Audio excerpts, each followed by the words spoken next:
Divorce court is now in session. Good day, ladies and gentlemen. Ms. Crudup and Mr. Pelly, you two have been married 1 year. You do not want to be married anymore. Ms. Crudup, you say Mr. Pelly has an extraordinary anger management problem and that you would like some transitional support so you can leave. So why don't you start out, Mrs. Crudup, and tell me a little bit about your relationship and how you got together. Me and Danny met back in 2011. We stayed at a local hotel with each other. We were next door partners. When I first met him, he needed someone to braid his hair, so I started braiding his hair. Thought his eyes was cute. I loved his physique. We hung out with each other every single day, 24 hours. And how long did you hang out with each other before you became a couple? We had relations and became a couple in 2012 on my birthday. Oh, okay. Now, Mr. Pelly, did she get it right so far? Yeah, for the most part. For the most part, I mean, okay. I don't think it really happened that fast, but, you know, like, she was seeing other people, you know, and I was kind of pursuing it, and it kind of dragged out before, you know, we actually Well, she said it was about a year. Yeah, I guess. It was a year later. Yeah, okay. You say your husband was way different before you got married than he is now. In what way is he different? He's different because in the beginning he was loving, he was kind, he never said anything derogatory towards me. When he actually moved into an apartment that we shared, he always paid the bills, so I found a sort of stability in him. And then at that point he never called me any sort of names, never did any eruption or anger in front of our children or anything. So you saw no temper whatsoever? I did see some temper now. When some of his relatives moved in, I seen some anger that he directed towards them. Like if his home wasn't clean, he would be cursing them out, but he still never yelled anything at me. Never yelled in your direction? Never. Okay. Mr. Pelly, again, is that accurate? I get upset with people, but it's not just like me getting angry with you, you don't do something. If I go and work 12 hours a day and I come home and people that's living in my house for free ain't cleaning, of course I'm gonna say something. You're gonna say something. And now, if you don't like it, that's not my fault. And I'm with you. Is your level of anger appropriate for the trouble that you have? You know, is it a little bitty problem, a whole lot of anger, or? See, I think people get intimidated with my voice. I get obnoxious, but it's not like super intimidating or threatening. You know, I say a lot of B words or... You curse? I curse a lot, you know, so...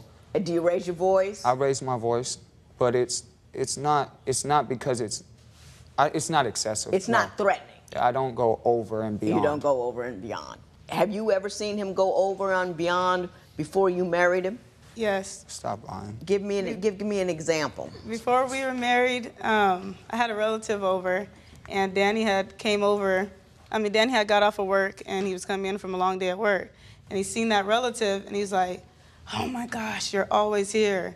So he started calling that relative names. So an altercation broke out. Danny ended up going to a hospital to get stitches, and he felt as if I should have defended him more. And I told him, no, you guys have your own friendship. That's between you guys. You guys know each other just like as long as you knew me, and you shouldn't have called that relative those names. But that's an example. Mr. Pelly, what's your version of that event? You know, how it originally started, on my way home from work, I get some text messages or whatnot, talking about some stuff's going to happen in my car and stuff. I had a real nice truck on rims and stuff. And so when I get there, I walk in the house and I'm just mugging her. I don't say nothing.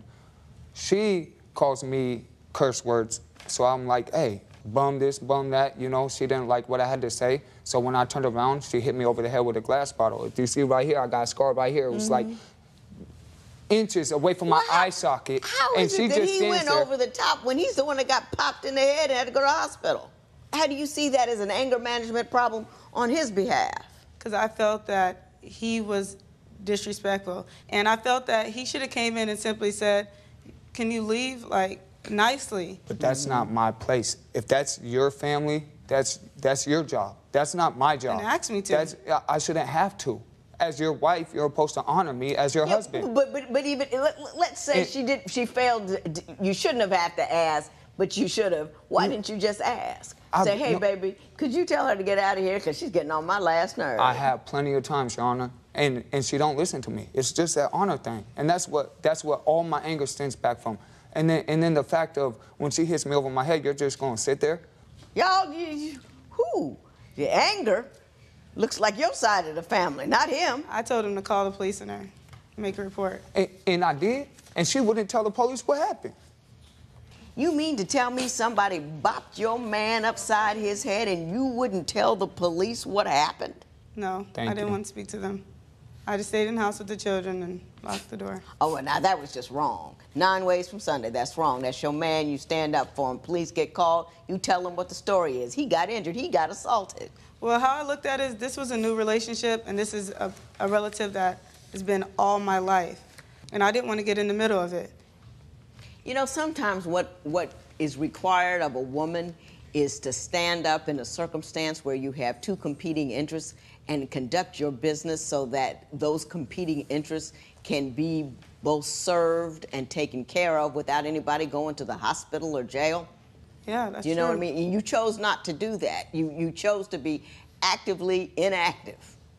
You know what I mean? It just, you can't do that. To be a woman, you have to sometimes take sides and show up and act like you got some sense. I just know she ain't even wearing her ring. Why ain't she wearing her ring? I still wear my ring. Why ain't you wearing your ring? Where's your ring at? Divorce isn't easy. If you need help with your breakup, call toll-free at 1-877-311-2222 or visit our website at divorcecourt.com. Follow us on Facebook and Instagram at Divorce Court.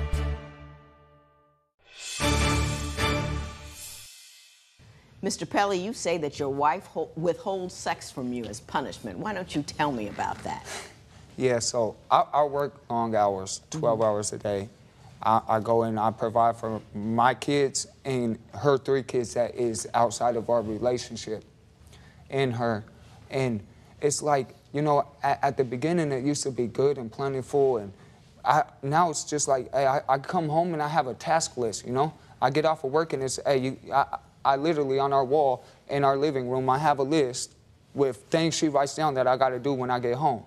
And if I don't do them and stuff, she uses sex against it. Like, oh, you ain't getting none tonight. If you don't do the dishes, you ain't getting it tonight. If you don't help me with my homework, you ain't getting it tonight. And she uses it over my head. And then like the whole honor thing, look, I just know she ain't even wearing her ring. Why ain't she wearing her ring? I still wear my ring. Why ain't you wearing your ring? Where's your ring at? Mrs. Crudup, do you play him that close and he don't get all the check marks off the list? He gets no love? No, that's not true. Stop lying. I feel that every morning he wakes up at 5 a.m. B, where's my cigarettes at? Where's my pee at? My utensils at? I be like, Danny's right there. He doesn't apologize, he just goes back to sleep. Every time he approaches me with anything, it's disrespectful. I get called all the names in the book. So and you I don't feel tell that me. Mr. Pelly, please. I feel that I shouldn't have to give him sex every single day when I'm tormented with the words that he says to me. Do you understand what she just explained to you? Yeah, but at the same time, you wouldn't be tormented with words if you did your part as a woman. Well, I do my part as a man. Do your part as a woman. Explain that to me. What is she failing to do as a woman that she should be doing? I shouldn't work 12 hours a day and come home. You're with the kids. Make sure the dang house stays clean. How many kids do you have? We have 5 altogether. And what's the youngest one? 6 weeks. 6 weeks. Ooh. We just had a newborn baby. And at that time I had my baby, the house wasn't clean. You're fat, lazy, this, that, and the other. I'm like, I just had a baby. How am I fat? Like, he just depresses me with all these different things. I'm trying to build myself as a woman, and he sabotages it. Okay. Let me ask you this, Mr. Pelly. I understand that you get distraught by certain things. Some of them I think are legitimate, some of them maybe not, but you get distraught by things. When you say manly, does that include a sense of responsibility and respect and dignity, not to call the woman that you love out of her name, to curse at her and all that? Do you believe that that is in fact a manly thing to do, or is that a failure of manhood to express your displeasure in such an unfortunate manner?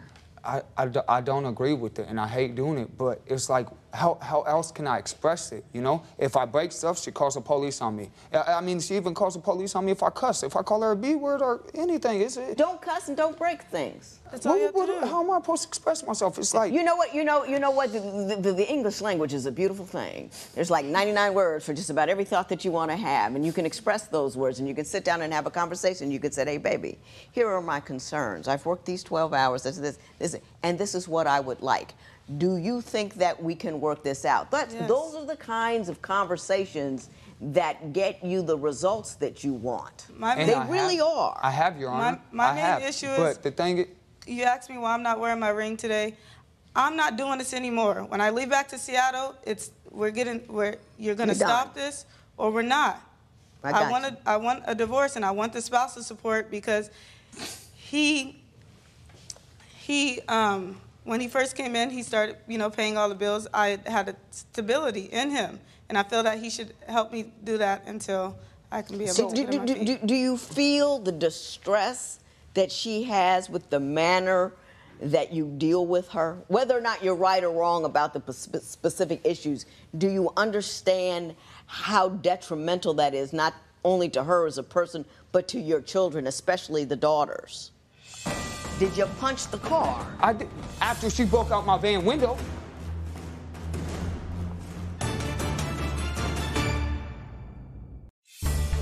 If you would like your case to be heard on divorce court, call us toll-free at 1-877-311-2222 or log on to our website at divorcecourt.com. Follow us on Facebook and Instagram at Divorce Court. So do you feel that, the level of her distress? And do you think that that's natural? No, I don't think it's natural. I do think I got a little bit of an anger problem. I don't think it's right for me to do it. Mm-hmm. A little bit of an anger problem. Mrs. Crudup bought some photos that she says is demonstrative of the level of anger that you display. This is our truck that we share together. How'd that happen? Both of our names. Danny gets mad and starts punching it over a simple phone call. I could be talking to my children's father. We're talking on the phone, discussing our parenting plan, and he's mad that I won't get off the phone. So he goes after the car. So he goes after the car. Did you punch the car? I did. After she broke out my van window. No. Did you break out his van window? You better stop lying. Give her a lie detector test right now. Yeah, you did. Look at you smiling. Hey, no. I went you to did break out his window. No. Your Honor, I was trying to avoid a situation of arguing and fighting, so I said I'm leaving. Right? And we go to drive out. She comes running out the house. Where's my $5? Where's my $5? I said, I ain't even got no money. She said, what? And I'm driving down, we're on a cul-de-sac. I'm driving out the end, and all I hear is, no. Window everywhere. So I get out the car, and I'm like, oh, I don't know what to do. And my first thing is, I don't want to destroy my stuff. I pay for that truck. I gotcha. I did not break out his car window. She's lying to your face. Lie. Danny. And this was like that before we even moved in the house. Mr. Pelly, this is a courtroom. I'm sorry. No one ever tells me the same story. Somebody's always lying. Please trust me. I get what's going on here. I know how to run things. Okay, you need to know how to run yourself. I'm sorry. You need to. What is that? Banging on the door because I locked myself in the room and I'll call the police on him.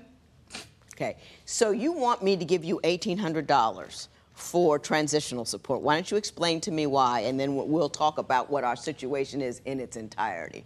I feel that he should pay the car note and help out with rent because he got me used to this lifestyle. He's always came in and paid bills, and I work, but not enough to cover all of them until I graduate next month. Then I'll be able to. Mr. Pelly, what is your response to her request for $1,800? She need to go back to that lifestyle. She ain't gonna be with me. You got to go back. I'm not supporting nobody. Look, if we leave, I'm the one that has to move out and go and find a new house and a new car. She gets to keep it all. So why should I have to go find all this stuff and pay you? If you can't blame me for introducing somebody to a lifestyle. You need to go back to that lifestyle. I shouldn't have to support you. Period. You do have a baby together, don't you? I didn't say nothing about supporting my baby. That's different. Yeah. I mean, shouldn't I get transitional support since she would keep the house and I would have to move out? So shouldn't I get the $1,800? That's not. Let me explain to you why it doesn't work that way. There's always a whole lot going on in divorce court that people want to talk about. If you have something you want to say, join us on Twitter @Divorce Court, or jump on our Facebook page and see what everybody's talking about on there. Sometimes you people get heated. Don't miss it. I rarely say this, but I am so very happy that the two of you are getting divorced. You are a combustible union, and it can serve no good for your children to be raised in the atmosphere that you've got going on here. May I say this to you, Mrs. Crudup? I think you hail from a disassembled community. From the bits and pieces of the picture I got of your family, wherever you come from is high volume, high anger, high agitation, not unknown to police, not unknown to assault, and that is a very difficult, distressful life, not only for your children, but for him.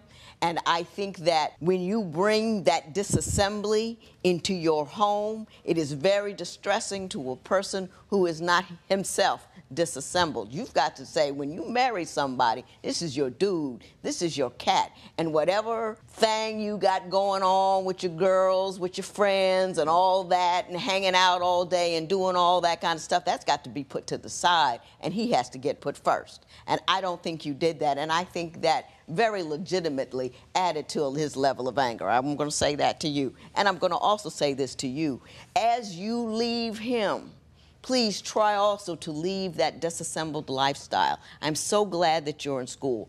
Get a job, get it together, but don't hang. You know what I mean by hanging? Because people who hang have a 40 or two. People are hang, ain't got nothing to do. Yeah. People are hang, make mistakes and do bad. Not good business. You learn, you live, you raise children, you marry, but you don't hang. And I feel your anger on that, Mr. Pelly. Here's what I have to say to you.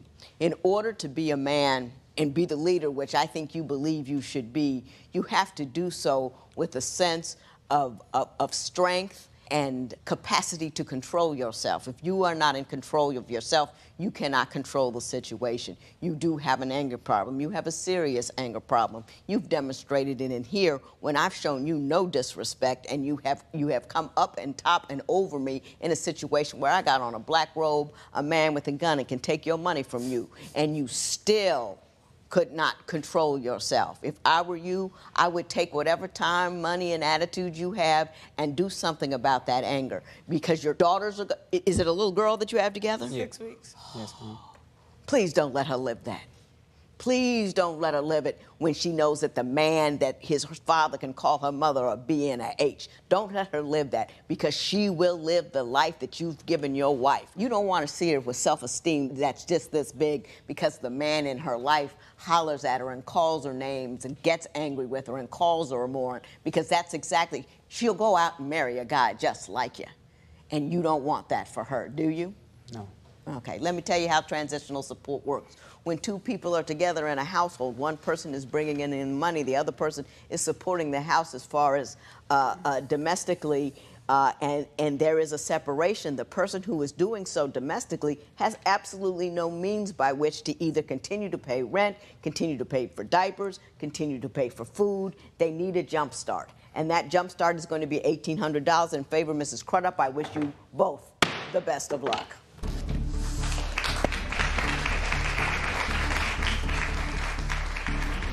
As you know, in divorce court, I get a lot about anger, and I think a lot of people don't understand what anger really is. People don't get angry. Angry gets you. It hijacks your brain, it stops you from thinking, and makes you do all kinds of things that you don't want to do. Anger is nothing but fear and frustration, all dressed up to look like power. But it's really not power at all. Now in session. Ms. Strong, Mr. Jones, the two of you have been married for how long? A year and a half. A year and a half, but you have two children between you. Yes, ma'am. 4 years and 5 years old. Mrs. Strong, you are said you are done, through, cooked, and finished. I am. Because Mr. Jones just drinks too much. Why don't you give me a picture of your life with intoxicated Mr. Jones? Well, most days after Dante drops the children off at home, he will then exit and leave and say he'll step out for a few minutes or I'm coming right back. And 1 hour will go to 2 to 3 to 4. Sometimes he hasn't even come home at all. And when he has come home, he's come home smelling of booze, intoxicated, belligerent, stumbling. And it's just not a great example for the children to see. Mr. Jones, do you take issue with that picture of you? I certainly do. I do take issue with that. First and foremost, I do not have a drinking problem. Okay. You know, when I come home from work, I have a stressful job. I work in an inner city school. I work with special needs children. Now, I'm gonna co-sign on that. That is a stressful job. Inner city school, special needs, that's difficult. My question to you is, how often do you drink? I would say sometimes it varies. If I have a stressful day, I may take an hour or two, you know. It's every day. I may take an hour or two to unwind or what have you. But now, I typically get hour or two with one beer, or this is an hour or two of beer every 10 minutes? It varies. It's not like, you know, I still wake up in the morning to go to work and I'm not reeking or Let me anything like ask that. you this. How many drinks do you have when you do drink? 2 to 3. 2 to 3? Yeah. And do you drink beer or do you drink hard liquor? Just beer mostly. Both. Dante typically minimizes all the time what he drinks. He will say to me, because he knows I'm going to ride his back about it, because I feel like that's how I'm supporting him, I'm loving him in a way, like saying, hey, you got to get help for this. 1 beer or 2 beers doesn't bring on that type of behavior. Well, give me an example of something that he's done while he was intoxicated that you found particularly alarming. Well, one particular incident that happened recently, which was the straw that broke the camel's back for me, was the 4th of July. What happened? My oldest son was sick, so Dante took our youngest son out, you know, to keep him out of the house to the festivities. And when he came back later on that evening, he smelt of booze. He locks himself in the bathroom. I happened to have to go in there to get something out, and all I hear is water running. Come to find out, he was throwing up in the toilet. This is, mind you, 4:30, 5 o'clock in the afternoon. By the time it got dusk for us to go outside to watch the fireworks, he's forcefully trying to get the kids to sit on his shoulder. We live in the 6th floor of our apartment complex. Now that's scary. The building's old, so he's, you know, putting the kids up there. The kids are frightened. Then the fireworks start to come out. We see bees and stuff coming around. I'm allergic. The kids were kind of frightened, so we went inside. Dante thinks the bees are coming from the apartment balcony above us. So he begins to sit on the balcony railing, mind you, on the 6th floor, and stands up, holding up to the above balcony ceiling, and looks like he's about to fall. The kids are freaking. What was he doing? Oh, I'm gonna see if the bees are coming from there. No fear at all. I'm telling you, my heart dropped. I had to close the blinds because if he was gonna fall, I didn't want to see it. Mr. Jones, were you on the railing on the 6th floor holding your hands up to the heavens looking for the bees? Yeah, I did raise up and look And you were drunk? above. No, I wasn't drunk, but that's what I understand what He she's was talking in about. rare form. She's mixing 2 days, and she Listen, didn't even Mr. know. Jones, sober, that's a scary thing, too, that you thought that was a good thing to do. Yeah. Don't you know what I mean? Sober or drunk, it's not a good look. Right. I mean, drunk is drunk, and sober, it's just stupid. Right. But I mean, she's just trying to paint like this picture of me that's totally not true. Yeah, but it did happen. First of all, drinkers who drink a lot minimize. That's Absolutely. it. That's true. They always do. No one says, yeah, I well, agree. actually, I've had a few guys come in here and do This is something that that. runs in the bloodline. This is serious. It's like cancer to his body. I mean, she used to drink, and we used to drink together. So Yeah, see, another reason I know that you're a drinker is that you're deflecting now onto Absolutely. her. You know, you have to deal with your behavior. You were so drunk that day that you put yourself in harm's way, in a position where your wife and your children could have watched you fall down and kill yourself. That's what happened. You're drinking every day. You don't admit to it, but you are. You're talking about phasing in beer and this, that, and the other thing. You haven't come clean with it. You drink too much, don't you, Mr. Jones? no, I do not. I don't have a Why drinking do you problem. think your wife is leaving you? Because she's a nag, and she nags too much, and she wants to be controlling. And What does she I'm nag not tolerating about? that. Everything. It could be I'll cook, and I'll have the dishes done. I'll clean up the kitchen. and I might leave a cup with some spoons and forks in it. Wake up in the morning, oh, you never do this, you never do that. I didn't even eat any food. Well, I don't know why you feel the need to leave something in the sink. And I'm just like, he doesn't really? clean up. Okay, Like, let's talk about that. I'm gonna get off the drinking for a minute and talk about how you two communicate in general. Oh, I don't do women's work. What do I have you here for? Yes. Ooh. The Did you say that, children Mr. even Jones? know to What do clean I up. have you here for? no, The I children didn't. even Because we're know gonna have to clean get you up. bodyguards to get out of here if you said something like that.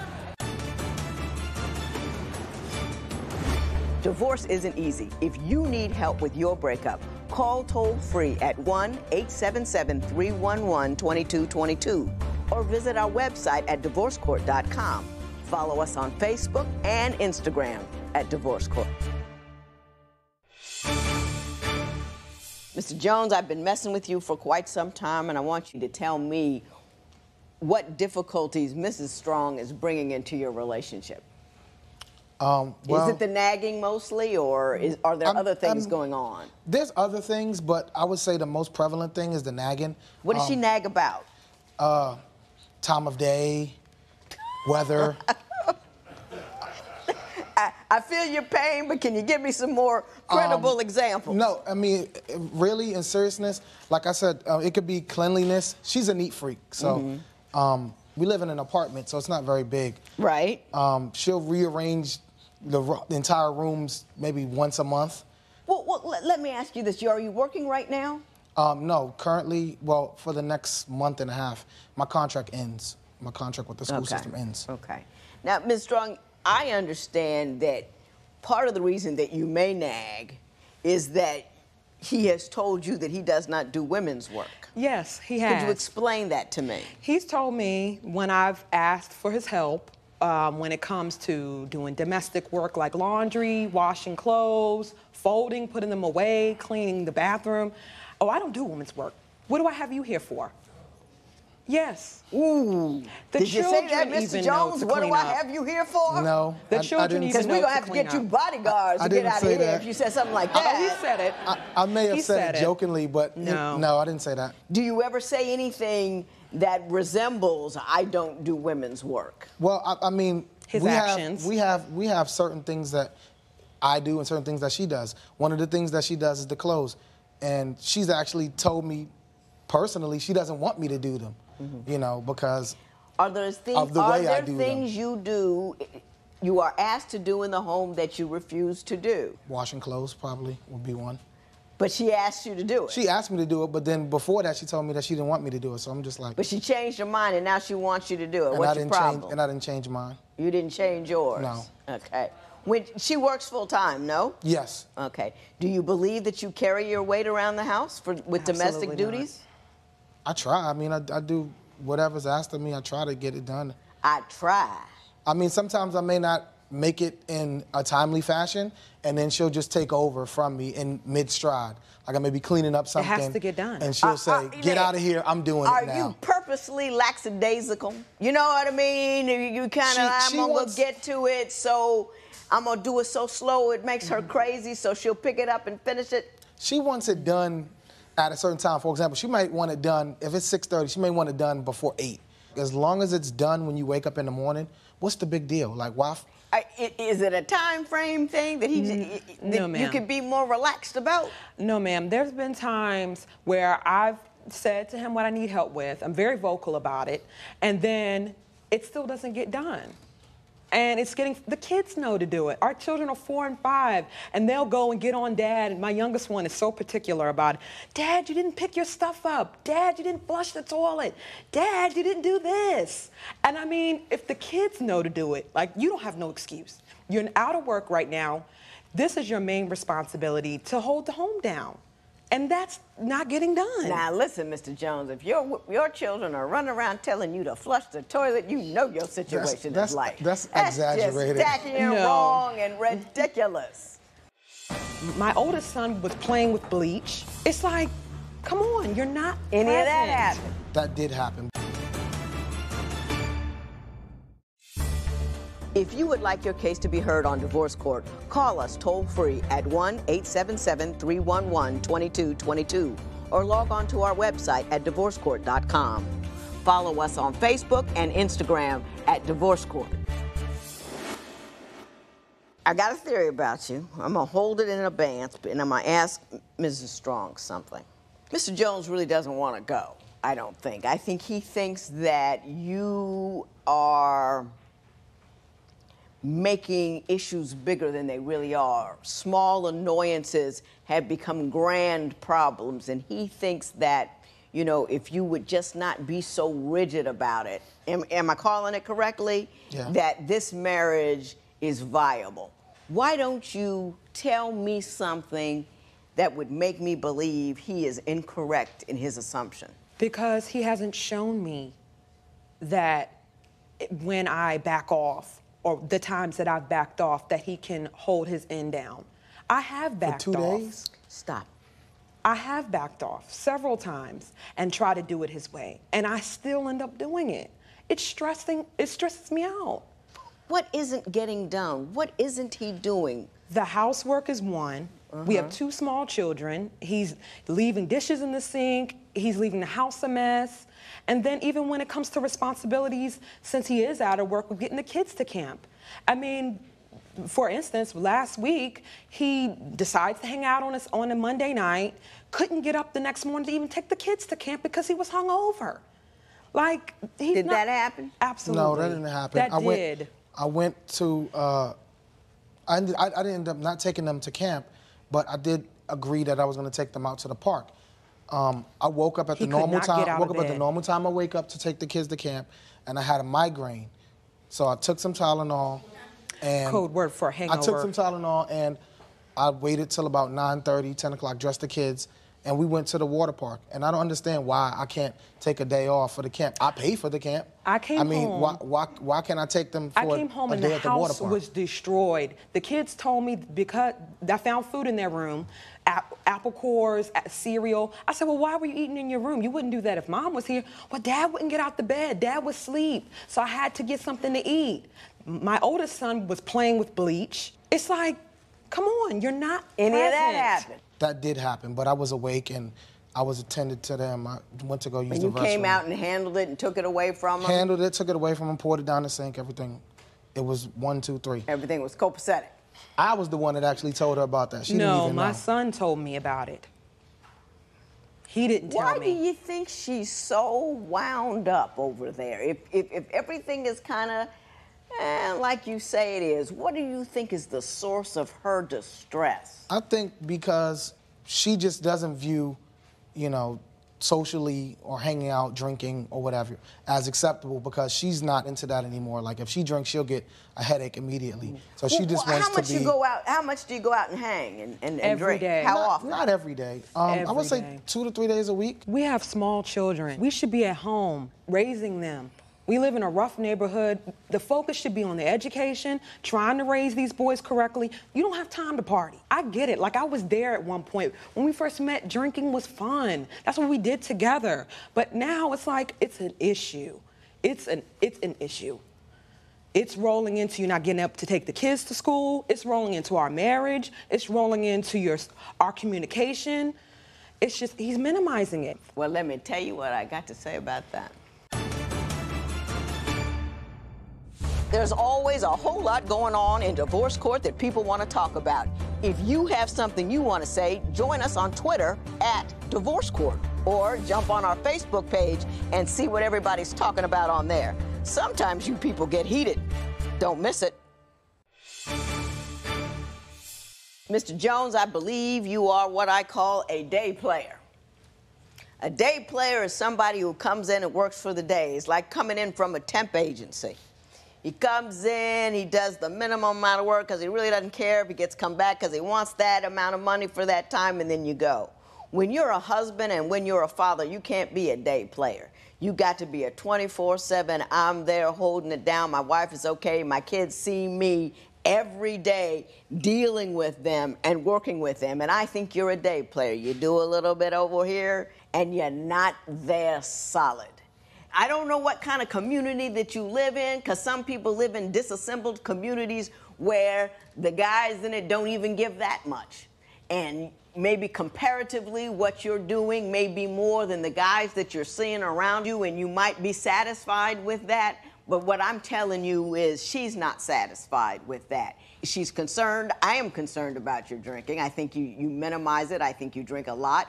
And I think that children will do what they see you doing, especially when it seems like it's an awful lot of fun. And drinking does look like an awful lot of fun. You know, looking for the bees on the 6th floor. I mean, you can't even model that kind of freedom from rationality for those people, because they see you do something. Yeah, hey, Daddy was standing up on the railing on the 6th floor. Let's try it, Bobby.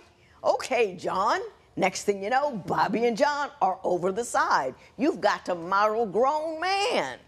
And I just don't think you're there. Now, Mrs. Strong, I'm going to say this to you. You got to make a decision. If you can work with who he is, and if it's important enough to have him in the household, and that if he is not a destructive influence to your children, you got to make that decision. Because even though he's a day player, I don't think he's an absolute fool. No. And when he's sober, I mean, that's why I want to fight for this. And I believe that. And I believe they love that. him. I believe he loves that his you're kids. redeemable. I believe that's why I'm that you in can here. step in and do the right thing. But you got, let me tell you something. The woman I was last year, I don't even recognize. I don't know her, wouldn't see. I mean, I look pictures of her, I kind of see her and all this kind of stuff. She's a little thinner, but she's not as smart as I am, because I've got a list of things that are wrong with me, and I work them every friggin' day. Because what I get tomorrow's got to be better than what I've got today. You've got stuff that's wrong with you. Whether she's saying it, you say it, you're a human being, and you're about to lose your wife, and you're not that bad a guy. So what I want you to do is say, hey, I do drink too much. You may not believe it or what, but I do. I need to cut down on my drinking to make my family okay. And you work on that. I need to pick up a little bit with my household help, because what I'm doing isn't getting it done. You ain't got to be perfect. Just tighten it up a little bit. You know what I mean?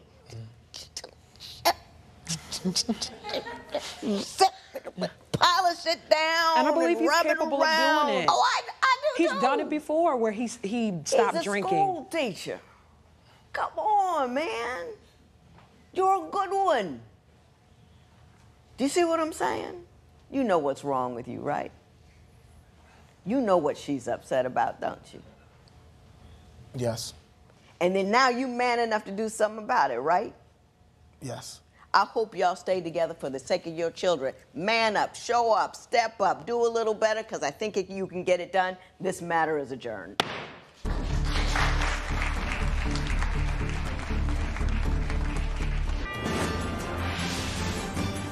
Divorce court is now in session.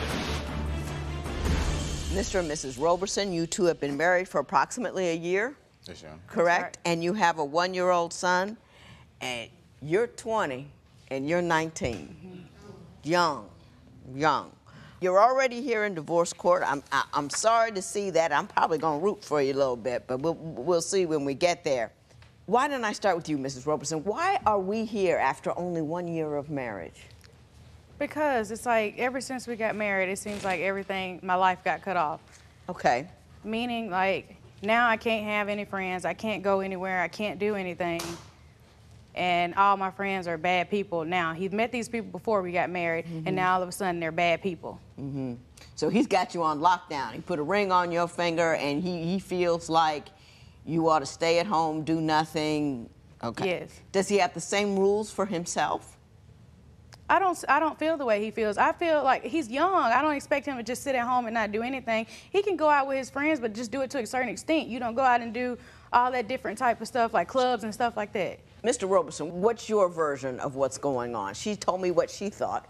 Do you feel that Mrs. Roberson should not go out or have any friends or have any fun? Is that your belief with respect to her? No, Your Honor, I don't. She can have friends and go out and do whatever it is that she wants, but she has to make sure, she's a married lady now, and Right. she has a child. She got to make sure everything is all good at home before she can go out and have girl time and do all that good stuff. You know, I don't care about that, but as long as you take care of me and our son and we happy, you good. You can do whatever you please, you know, but... Does she fall short in that before she goes out? She falls very short in that. Give me some examples of where you think she fails to complete her duties as wife and mother before she goes out and hangs out as a friend. For one, okay, I work from 7 to 5, right? Okay, so that means she's a stay-at-home mom, so she has all day to do, you know, a stay-at-home mom role. That's cook, clean, and take care of our child and all this good stuff. So it's like when I get home, you know, it's supposed to be me and you, you know? When I get home, I don't want no friends or nothing. I just want to see my wife. That's it. I'm tired. I just want to be home with my wife. That's it. And it's just, when I get home, she want to go chill with her friends or she want to do something else, you know? She ain't feeling me, you know? And I'm like, for real? Why not? You got a man to try and do everything for you to make sure you got everything. And why I get this kind of behavior? I just don't understand. Mrs. Roberson, he sounds very reasonable to me. Am I misreading it? I mean, I see from him a guy who wants to work hard, come home and chill with his woman, which 90% of the women who come in here say, I want to chill with my man at the end of the day, which 90% of the women say, I wish my man had a job. You know, you got both of those things. Tell me what I'm missing. Why aren't you happy? Because I feel like he's getting to the controlling part. Like, I do stay at home. I see my friends like twice a week. And other than that, I'm at home with him. But I can't have friends at all. And that's not fair. When you say twice a week, on what days? Like Friday and Saturday night or any time during the week? It can be any day of the week. Any day of the week. And when you say you see your friends, do you guys go out clubbing? She'll do they come over to and the play house. cards? Spend a night. Does she spend the night? Okay, that was a problem. She did spend the night a couple of times, but all the time. We discussed it and it didn't happen anymore. Now I'm gonna give her some love here for a moment. It is really hard being home with a 1-year-old all day. I understand that. They eat, they cry, they poop. There's no conversation. And he bad. I understand all that. And you're dying for some kind of intellectual stimulation. You know what I mean? Mm-hmm. By the time my oldest son was 4 months old, my husband looked at me and says, I don't care if I make $1 million a year. He said, you must work because you are a lunatic when I come home after you've been home alone with the baby all day. It can make you crazy. Yes. Can you see her need? Because you get to go to work and see and talk to other grown people, right? Mm-hmm. Conversation, interest, this and that. She doesn't get to do that. She do. All day on the phone. She texting me while I'm at work. Can my friend come over? Can my friend come over? So she's getting plenty of contact. She get plenty. Okay. I'm trying to work. I'm trying to work for you here, Ms. Roberson, but he's got a good answer for everything. I'm trying to work. I'm trying to work and pay bills. Give me controlling. Give me the control that you say he's exercising that causes you so much grief. Okay, for example, if I ask for my friends to come over there, we got to go outside. He told me we got to sit outside. It's 100 degrees and we got to sit outside when we got air in the inside. That don't make no sense. Just because he don't like her. He said she a snake in the grass. What does that mean? Why don't you like her? Honestly, I work in the heat. It's hot outside and it's hot. So when I get home, I ain't trying to hear a bunch of girl talk. I mean, no disrespect towards our friend or nothing like that. You had all day to do that. Why you want to do it now? Can your girlfriend come over during the day? She does, while he's at work. Okay, when I get home, then why does she need to be there when he's home? I don't know. I got to tell you something. I'm working so hard for you over there, hon, but you're not doing too well. My husband and I got married. He had a friend who used to come over 2-3 times a week. I thought I was going to shoot him. You know what I mean? Because we would both work, we'd come home. I don't want to see him and his buddy. I want to see my man. You know what I mean? I had to tell him, I said, you need to tell your little friend, don't come over here 2-3 times a week just because he wants to talk to you. Okay, but when I ask to go over her house, it's a problem. If I want to go out to eat, it's a problem. So I don't get it either way. Yeah. Actually, I don't have a problem with her going out with them. I would prefer her go to them than them come to you. Yes, because like when they come at my house, that's in my personal zone and stuff. When I get home, I work, it's chill time. Completely. I got you. Don't you dare believe what they're telling you about what pretty is. Because pretty is in that soul and it comes out all over you. Divorce isn't easy. If you need help with your breakup, call toll-free at 1-877-311-2222 or visit our website at divorcecourt.com. Follow us on Facebook and Instagram at Divorce Court.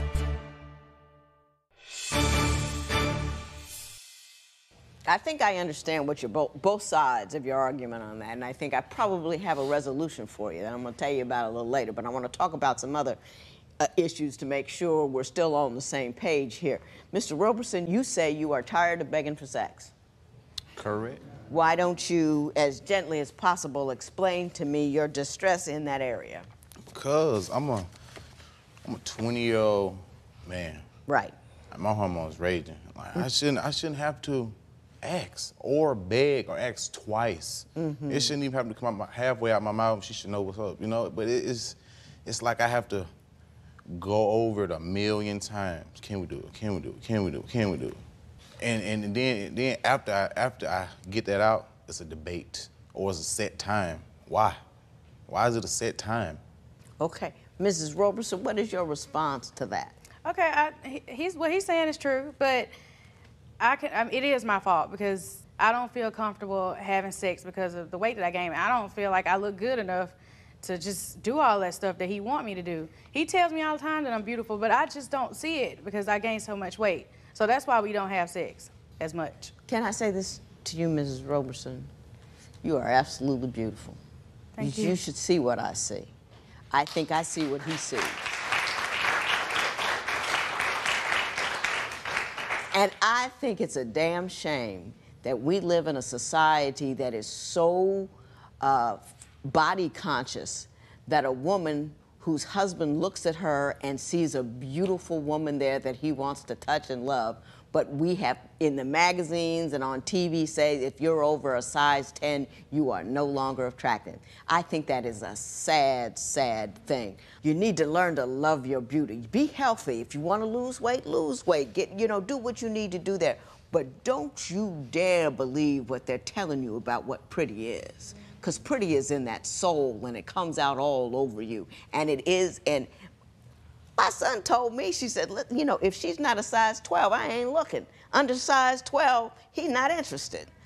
You know what I'm saying? It's just, skinny isn't pretty. Pretty is who you are and who you have and who loves you. And a good brother loves you. And I think you're beautiful. And don't let them sell you that nonsense, because it's not true. You understand? It is not true. They got lingerie in your size, plenty of it, too. Put it on, get the lights right. You know what I mean? I'm just saying. Get that baby over a friend's house and you make it work. Cause you know what I mean? And I want you to feel as beautiful as you are. Did I get that right? Yes, ma'am. Now, let me ask you about your approach. Now, women aren't like guys, where you can just, push a starter button and we're ready to roll. Right. It's a whole process. We've got oxytocin in there, and we've got to feel okay. Maybe she doesn't feel pretty because she doesn't feel appreciated. Maybe she doesn't feel, not because you don't appreciate her, but because she doesn't feel it or you're not expressing it correctly. Are you Can I say something a lovable man all the way through the day? Go right ahead. Okay, as me expressing my love for her, we could be watching a movie or whatever, I could just come out and say, I love you. Okay, I get a dry, I love you back. But if I get on social media and be like, that's bae right there, so I'm like, oh my God, it's like Christmas for her. But if I sit there and tell out my mouth, it's just a simple, I love you, and that's backwards. Oh. Yeah, and I see what you're saying, and I think you're right, but I think that all has to do with that reflection of image that we have from society, that she feels ugly to the world. Mm-hmm. Do It's you like know she's what trying that to please means? the world Yeah, and that's- me. Yeah. I'm not trying to please the world. I just want him to express it more, like on social media, or I mean, yeah, he tells me at home, but I want the world to know What too. Like the social media world got don't to know do with about it? us. Yeah, I mean, you just told each other some beautiful things right here, that you loved each other and you cared each other. People on social media don't have to be a part of that for it to be beautiful. And in fact, it's more beautiful when they aren't. When I have money, I make sure I buy him things. I buy my son stuff, and he don't do that. He don't do that. His money is only for him. If you would like your case to be heard on divorce court, call us toll-free at 1-877-311-2222 or log on to our website at divorcecourt.com. Follow us on Facebook and Instagram at Divorce Court. Mrs. Roberson, you say you two argue about money all the time. What seems to be the problem in that area? He says when he works for his money, and he can do what he wants with his money. And I don't feel like that's Not right. true. I feel like he should treat his wife, he should shower me with gifts. I see it's on TV, it's everywhere. That's what husbands do. They take care of their wife. He don't you do may that. see it on TV, but that ain't what husbands do. Let me take it, okay? And that's a script somebody wrote. But he don't do anything. Like, why can't you get my hair done? Why can't you buy me a nice shirt? I have to beg for it, and then sometimes I still don't get it. And it's not fair. You can go do stuff for yourself, but you can't do nothing for me. And when I have money, I make sure I buy him things. I buy my son stuff, and he don't do that. His money is only for him. Your response to that would be? I'm not a good person with surprise. If she wants something, she gotta ask me for it. If I got it, I will try my best to get it for her. I can't give her something I don't have. I mean, that's honest. She wants to feel appreciated and beautiful. And she wants to feel like she is all that and a bag of chips. She wants to feel fabulous just a little bit. We all do. And the job of the man in our life is to make us feel fabulous like that. You can just buy a rose. You can do something. Whatever her love language is, you need to speak it. And so it seems to me you're a very practical brother, which is wonderful. I'm a practical chick. But what she needs is to help with her self-esteem. She's alone in the home. She's not bringing in any money. She's not out there in a job going up the ladder or anything. She's with a person that can't talk all day. All he does is poop and cry and cause her trouble. And then she just doesn't feel good. You see what I'm saying? She doesn't feel important. And the one person who can make her feel that way, bam, this brother right here. So when she's going out with a girlfriend, support that as a positive activity, that she's going to go out and have some fun. How you get what you want is giving her what she needs. You with me? Yes, Sean. In divorce court, couples tell me everything about their relationships. Want to share your experience? Join the conversation on our Twitter page at Divorce Court. On Facebook, check out other fans and their intimate issues. You know everybody has something to say about love. What's on your mind? Mr. Roberson, I think you're a fabulous guy. Mrs. Roberson, I think you are a tremendous woman. That's why I think it would be a disastrous mistake for you two not to hang in there and keep swinging at what I think could be a beautiful union. And I mean, I really, really do. And what she's asking for you really isn't that much. Don't be annoyed by the fact that she needs to have some outward activity that doesn't involve you. Don't be annoyed by that, because you have that, okay? You're a good brother and you want good things to happen. It's hard to understand people of the opposite gender sometimes because you don't think the same. You with me with that? You're a good guy. Don't lose a good woman just because what she needs doesn't sound practical to you. You with me? It's his job to make you feel like a queen in your own home, but it is also your job to make yourself feel like a person of value and need. You add to yourself. Just because you're a mother and a wife doesn't mean that's the limit of who you are. You've got a brain up there. You're a bright girl. I can tell. I know smart when I see it. So you exercise that. You read books. You become larger. You become greater. You become more fabulous. And then you won't just define yourself by whether or not you look like the cute girls on social media or whether or not he said something about that. And you both have to work as hard as making that happen as the other one. It's 100% your responsibility, and it's 100% your responsibility. Okay, can I say something? Yes. Okay, if we're at home, he's been at work all day, and I've been at home cleaning and taking care of the baby. When he get home, I think he should help me with the baby. He don't help with him at all. Oh, he should, absolutely. You should.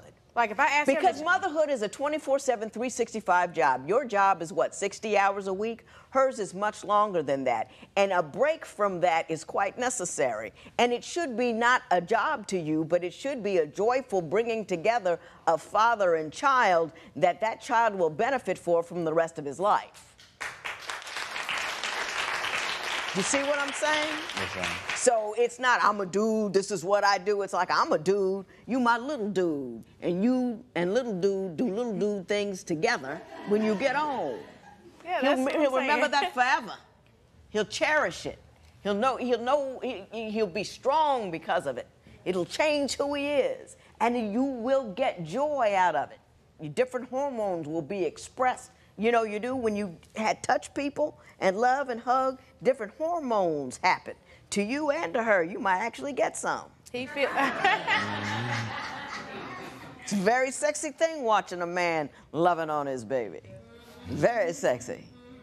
Okay, he does that like he. Now, will you quit complaining? I have been over here working for you for a half an hour now. I'm trying to tell you how to get what you want. Brother over here is listening.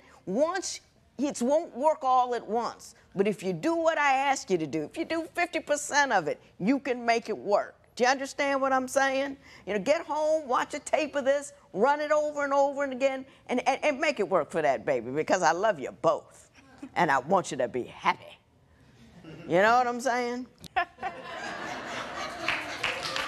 This matter is adjourned. Is now in session. Good day, ladies and gentlemen. I'm here with Vanessa Gonzalez and Giovanni Lopez. The two of you have been living together for 7 years. You do not want to live together anymore, and Ms. Gonzalez, you would like to get $2,000 in transitional support. You want that in part because you believe that he took advantage of you when you first met, because you had recently gotten out of a marriage as a very young person. Why don't you tell me what happened and why you think he took advantage of you? I was vulnerable. How old were you? How long had you been married? I was married to my ex for 2 years. Together for maybe a total of 4. Didn't work out. Yeah. You know. You were very young, though. You were 19 when you got a divorce? 17. You were 17 when you got married? Mm-hmm. And 19 when you got a divorce? Correct. Okay. And how soon after the divorce or during the divorce process did you meet Mr. Lopez? In the midst of it. In the middle of it. Yeah, okay. I known him since grammar school. Mm-hmm. I never liked him. And one day he was in my brother's house, and I went over there after a fight with my ex, and he was there. Mm-hmm. So from that day. Oh, he must have said something good over there. He did. He did. He swept me off my feet. I'm not gonna lie. Explain to me the sweeping process. What did he do to get you off your? He was just charming. He made me feel safe. He made me, he told me he's gonna take care of me, that I'm his. I'm not going anywhere. So we literally never separated since that day. You know, my son, the 23-year-old, told me, he said, you know what they ought to do in 8th grade? And I said, what?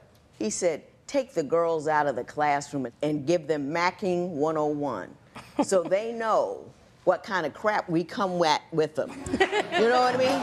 He says, says he and his boys, they go do things, and they know if they say certain things, they get the chick no matter who she is. And she says, you got to warn them before we get to them, you know, what our Mac looks like so they're ready. But anyway, Mr. Lopez, why don't you tell me, is that a fairly accurate recitation? Nah, vulnerability is always a shot she's always taking. It's something she's always using. I got, like she just told you, I got with him because I was vulnerable. The way it happened when we got together was that she was out partying. We was all partying together. So we were out drinking. We was in a mutual friend's house. And, you know, me and him got along real tight. So I told him, oh, watch, I'm gonna make that girl mine. He was like, yeah, I wanna see you try it. That girl despises you. I was able to flip that, you know? The third day came. Hence, Macking 101, I'm telling you. This might be a thing. Go ahead. The third day came, and she was like, yo, I think it's about time I gotta go home. So I was like, no, I don't want you to go home. I want you to stay here with me. I'm gonna take care of you. I told her, you know what? Save your money, come move in with me. I got you. You don't gotta pay rent, you don't gotta pay none of that. Just, I'll hold you down. Let me ask you something, Mr. Lopez. Did you always really like her? Or was it just a matter of you bet your buddy I can turn this around? And then you just kind of got involved in it? I'm not, or did you feel sorry for her once you realized she had issues? I thought she was real pretty. The falling in love fell afterwards. Okay. You know, it was just, I was digging her, you know? Me and her were really tight. And I did still talk to females, like on the phone, but never, you know, did anything or went out with them or anything like that. So from the time that she first moved in with you, which was not long after you met her, right? She stayed there 7 years. Not there, not in that same place, no. Not the same place, but with you. You were living together for 7 years. Yeah. You were living together for 7 years. On and off. Now, Mrs. Gonzalez, you said something to me. This is all off topic, but it caught my attention, so I'm going to ask you about it. He says his approach to sex is disgusting. What do you mean by that? Gently. Since he's so disrespectful, or, you know, every time he tries to touch me, in front of family members, in front of friends, it doesn't matter, and everything is just like, huh? They're always trying to touch me, you know, and I find it disgusting, you know, so because it's like you, I feel you like say too much public display of affection. Even in private, even when it's just me, it's just that's all he aims for, you know. So I feel like I'm a piece of meat, you know. Do you have a response to that, Mr. Lopez? You don't have to. Oh yeah, she makes it seem like I'm going and making it fun of everybody. I do like a little love tap, like she'll walk by me, I'll go. Not true. You know what I mean? Not true. That's it.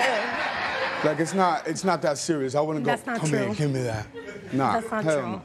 And sometimes, oh mind you, sometimes to bother her, I will go, when nobody's looking, I will, you know what I mean? Like sneaking, she'll be like, that's my sense of humor, you know what I mean? No. I think that's kind of cute. No, he does, that's not true. He doesn't do it like that. He does not do it like that. I promise you he doesn't. I requested a lie detector test, but it was too late. It was too late. They were like, you should have told me, you know, before. Do you trust him? I didn't, because I've caught him in a lot of stuff throughout the years. And now, I started to trust him until... Some things happen. Yep. And we'll talk about those things. My question to you first, however, do you trust her? No. Why don't you trust her? Because she's a compulsive liar. Like, I used to start trusting her when she swore on her father, but then I caught her on a lie. And then on top of that, like, the cheating was I would consider it like brutal, because I was like manipulated into thinking, you know, she was good and this and that. But I was thinking like, no, she's going out. I'm catching her. She won't let me see her phone. She's going out. It's a girls' night out every single night. I'm not allowed to be around when her friends are gonna come through or when she's gonna go out. And when she does allow me to go through, it is females. It's just females, but she'll disappear. I told her I didn't love her. Yeah, I was honest. I told her. You told her you didn't He love her? told me that now. In the very beginning, He didn't love me in the beginning. I didn't love, Yeah. I told her I didn't love in the beginning. I never even said I love you. I never said those words. Have you been living together for years but find that splitting up is as complicated as getting a divorce? Call toll-free at 1-877-311-2222 or visit our website at divorcecourt.com. Follow us on Facebook and Instagram at Divorce Court.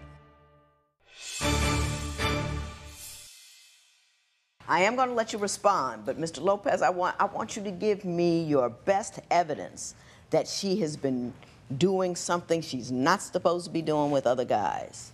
Ooh, I got a shotgun shot for you right now. All right. Well, she records all her phone calls, right? Uh-huh. And mind you, she was manipulating me into thinking she was a good girl, and this and it was an ongoing thing for the years. So I was like hurt in my heart, you know what I mean?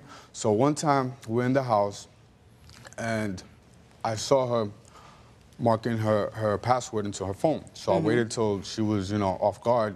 I grabbed the phone, went into it. She has a call recorder on her phone. So I listened to one of her conversations, and one of them were that she was talking to a guy saying, giving him some sort of attitude. And the guy was like, but why are you giving an attitude? And the phone call was about 3 o'clock in the morning. You know what I mean? It said the time right there. Well, what were they saying to each other? She was giving him an attitude, and she was like, why are you mad at me? And he's like, I'm not mad at you. He's like, I can tell by your voice. You're giving me an attitude. Why are you so mad? He's like, I'm not mad. It's just you're supposed to spend the whole night with me. You know what I mean? And right there, once I got that proof, I looked into all the other ones, and she had several phone calls with different guys, you know what I mean? At 3 o'clock in the morning, 4 o'clock in the morning. She got another phone call where she declined. When I was asking her who was that, she was like, oh, it's nobody. It's an unknown number. It's a number that she didn't know it was. Okay, wrong name. I'm going to let Ms. Gonzalez respond. He seems to have some rather convincing evidence that you have, in fact, been dealing with other dudes. Is it true? Okay. For the first 5 years of our relationship, he has been cheating on me, telling women, come over, I want to sex you, girl, this and that. Okay, so I took all this abuse until, yes, finally, on our 6th year or on our 5.5 years into the relationship, I rebelled. And I was talking to other dudes, and I told them about it. But was I going around sleeping with them? No. Now, did you mess up first, Mr. Lopez? Were Yes. you running around on her beforehand? In the beginning, I said yes, and I told her I didn't love her. I was honest. I told her. You told her you didn't He love her? told me that now. In the very beginning, He no. didn't love me in the beginning. I didn't love. Yeah. I told her I didn't love in the beginning. I never even said I love you. I never said those words. Why did you do all that stuff for her if you didn't love her, or what? Because I liked her. Oh, okay. And and the way and what the like turned into love. Okay, let me ask you this. Have you stopped running around with other women now that you say you love Yes, I her? did. And when that stopped, she started. And that's where the issue is. Well, who is Because Jessica? it was 5 years of abuse. Excuse me. Who is Jessica Jada? Jessica Jada is her. No, it's not. She think I don't know, but I know. No, it's not. Her. And No, it's not. He thinks she it is. does that. She breaks into my Facebook accounts, my Gmail. That's exactly how I found out, because I broke into your account. How you break into it? I changed the password already. Because I saw you putting it in. Just because people are living together doesn't mean that you can break into their stuff. There are laws about that. They're putting a lot more laws on the books. That's fine. You know what I mean? I mean, if you give somebody your password, that's one thing. But if you this guy ain't even your husband. You breaking into his stuff. You know what I mean? Just because you're sleeping with him doesn't give you unfettered access to whatever he does. Oh, and if I dare touch her phone, what? It'll be World War III, I swear to God. World War III with this girl.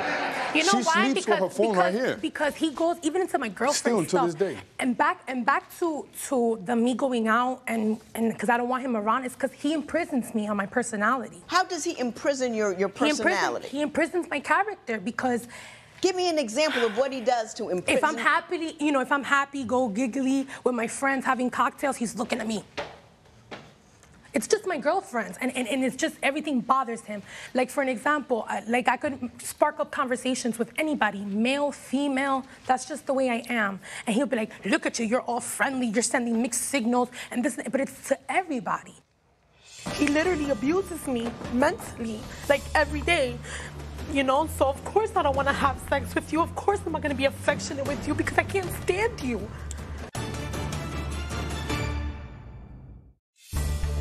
If you would like your case to be heard on divorce court, call us toll-free at 1-877-311-2222 or log on to our website at divorcecourt.com.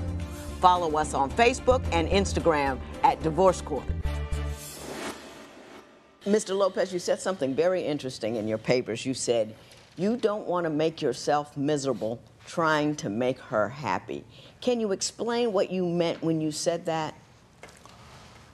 Nothing is ever enough for her. I give her what I got to offer, everything I got to offer. If it's not enough for her, then let me know. I'll be out. But don't tell me that, oh, this is not enough. You're not making it. Goes. No. Is it a financial thing? Are there material things that she wants? That everything. Like it's a competition to her. Oh, but I do more. It's not to me, it's not a competition. It's a 50-50 on everything. If you make more money, help me out a little more with the rent, and I'll put in the work in the house. Okay? Who makes more money, she or you? I do. Okay. When I go out on sites, I get paid the same amount, but they tax me like half my check. It's whenever they call them. Yeah, but let me ask you this. You don't think that he's malingering, do you? He works hard, doesn't he? Just because he makes less than you doesn't... But that's not the thing. The thing is that he does nothing financially, and then he wakes up. So imagine being disrespected from when he opens his eyes. So he closes them. He's calling me fat. He calls me the B word. He just does so many things beyond that. And it's constant. So you think I want to do anything for you? I want you to put up more. My dreams, everything he puts to a stop. He don't care, you know, and he's childish, he's disrespectful. What dreams did he put to a stop? I want to go to Florida because schooling is better for me there. It's cheaper, it's better for me there. I said it's only going to be for 2 years. He doesn't want to do that. Why do my dreams get to put on hold and I'm just here wasting my time being abused? He literally abuses me mentally, like every day, you know? So of course I don't want to have sex with you. Of course I'm not going to be affectionate with you because I can't stand you. Mr. Lopez, are you nasty to her? Do you call her fat?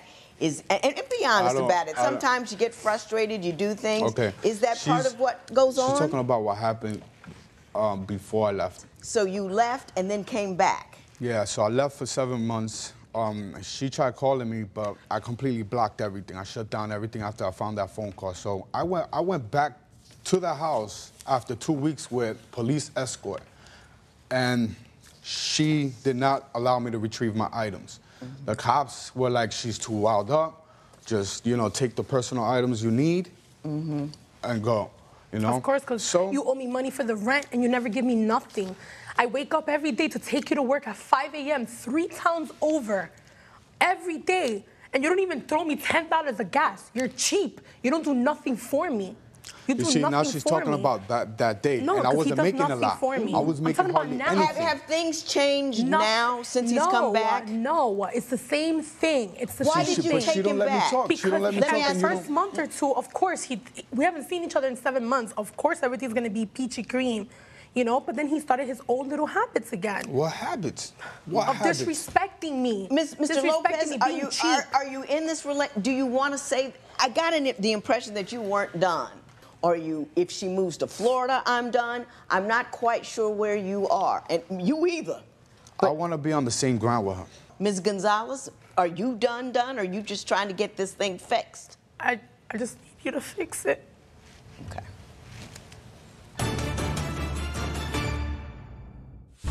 In divorce court, people tell me the most intimate details of their lives. Join the conversation and share your experience on our Twitter page at Divorce Court and on our Facebook page. See how fans deal with their own relationships. The discussion can get heated.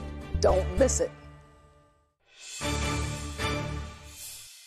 Mrs. Gonzalez, you're not going to like what I have to say. I know you've asked for $2,000 in transitional support, and you're not going to get it. You're not going to get it for a couple of reasons. Number one, you're not married. You know, with marriage comes obligations and comes privileges. You know, there's a reason to get married. If you're going to shack up with somebody, he really doesn't owe you anything for whatever may have happened or may not have happened. The second thing I want to say to you is you're responsible for your own happiness. You're obviously able to take care of yourself financially. If he's been verbally abusive, mentally destructive, if he's running around on you, why are you there?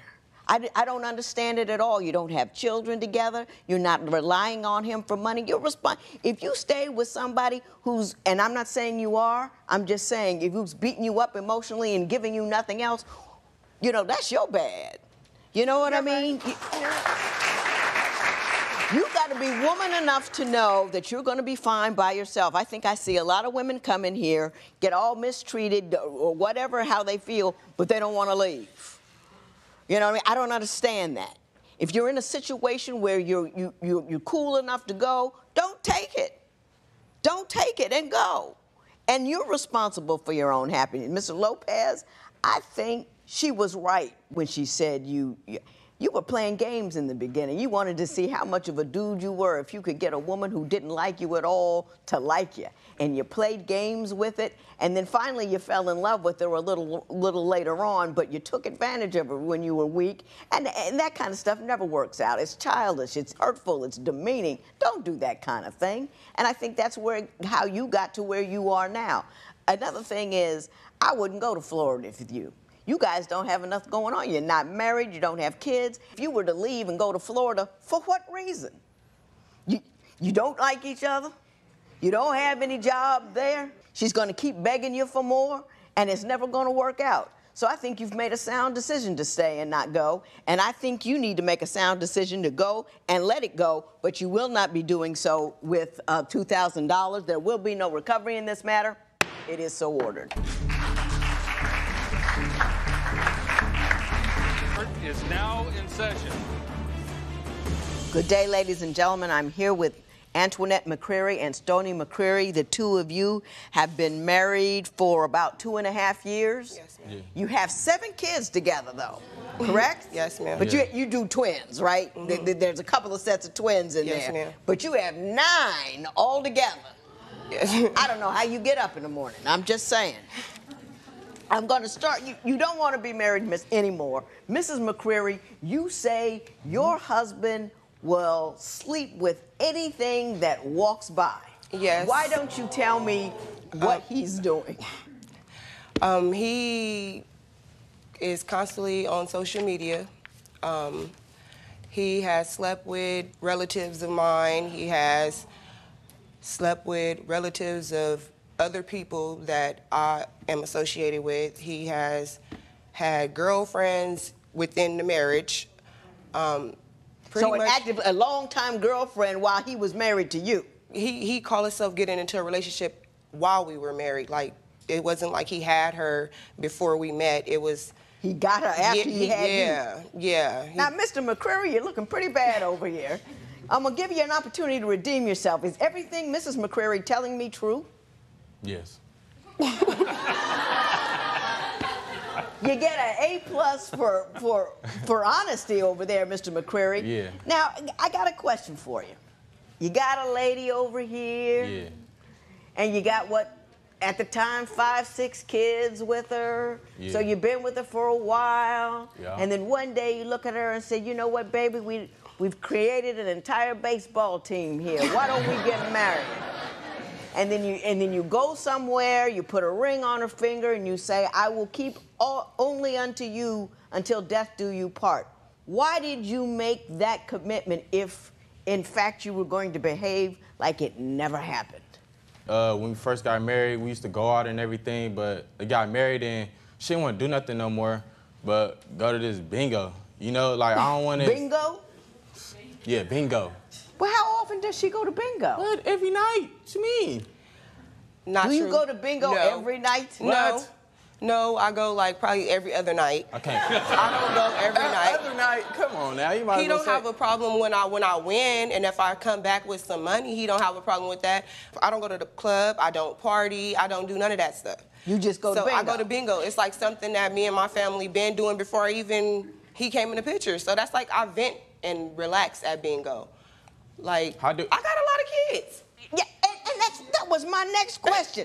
Because I had 2, and I never got out the house. How do you manage to get to bingo every other night when you've got 9, 2 of them? I'm watching them. Is he watching him every night? Not every night, he don't. Sometimes I gotta pay a babysitter, but listen, I go to bingo, but it's nothing compared to him staying gone overnight. So when I go and be gone for a couple hours at bingo, that's nothing like him. Well, what does he do? When he goes out, he stays out all night? Yeah, he'll stay out all night. He done stayed gone for a month before, like a whole month. How you go from being with Dewan, going over there to go kick it with your brother, and then you turn around and don't come back home? Is you that don't call me. over yes, there? Yes, that is Dewan over there. Dewan, how you doing? I'm doing good. You want to come up here for a second? Like, he'll leave with him, and he'll be gone for, like, he'll turn his phone off. Are you two related? Yeah, this is my brother.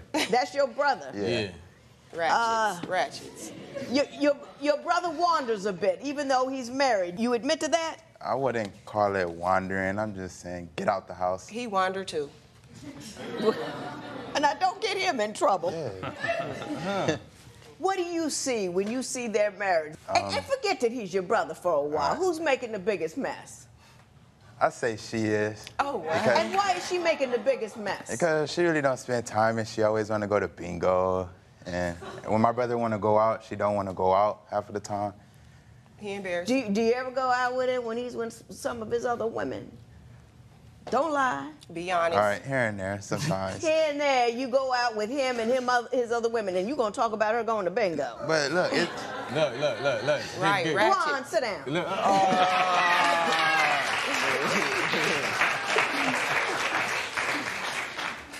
Mr. McCreary, one of your main complaints about Mrs. McCreary is that she runs through a lot of money. She can't handle cash. Is that true? Yes, that is true. Well, tell me about that. What does she do with the money? She spends the money at bingo like $500 a night. Like, how can you afford $500? Got 9 kids at home. You don't spend $500 a night at bingo, do you? No, I don't. Probably Just be two. honest. I might spend $200 at bingo. Be honest. Listen, I'm telling you, I like, if I do my buy-in, and then like I'll probably spend like. So $200. how much does it cost to buy in? $31. $31. How do you end up losing $200? Actually, how much is The pull pull tabs? tabs. How many pull tabs What she is a buying? pull tab? It's like a little quick game that pay out like $500 or $1,199 and stuff. But he don't have a problem when I win that and bring that back. He got his hand out. So him talking about bingo, you coming home from laying up with these rats and you ain't bringing back nothing. At least when I go out for them couple hours, I come back with something. I don't care if I come back in with $10 in my pocket. You go and lay with these streetwalkers and you bringing back nothing. Are you working? Yes. Is he working? Here and there, but like I bring back more than what he talking about I spend. Like if I win, I done brought back $1,500 before from going to bingo, and all I spent was $50 and took my last. But all in all, wouldn't you say that bingo got more of your money than you got from bingo? Probably. It probably has. Most likely. And aren't you a little bit concerned that you got all those mouths to feed that are going to need all of those clothes and shoes and underwear and books? And let's not even talk about the possibility of sending one of them suckers to community college. Don't you ever worry about that? But my kids are taken care of. They taken care of, and then I know if I go to bingo, I know that their dad got them. So when he leaves for them couple days and weeks and months and stuff, and I finally do get to go to bingo, I'm gonna go. You gonna be there with them kids. Because I've been there with the kids. You disappear for that month, I'm gonna be gone for them hours. You can call my phone, text my phone, be mad all you want to. Me being gone for them couple hours is nothing compared to what he's doing. Mr. McCreary, your response to that is what? Look, it's nothing compared to when you chilling in I'm chilling in the house, I'm with my kids. All of a sudden I tell them, go get your mama. My mommy not here, she went to bingo. What you mean she went to bingo? She didn't tell me nothing. You don't communicate with me nothing. You just go to this place and go just spin, right? So it's just like, it's just overwhelming. And then I'm with the kids all day. They don't want to listen to me. They really don't listen to her. I ain't gonna listen to nothing she say. Okay, well, let's switch gears here and talk about the kids for a moment.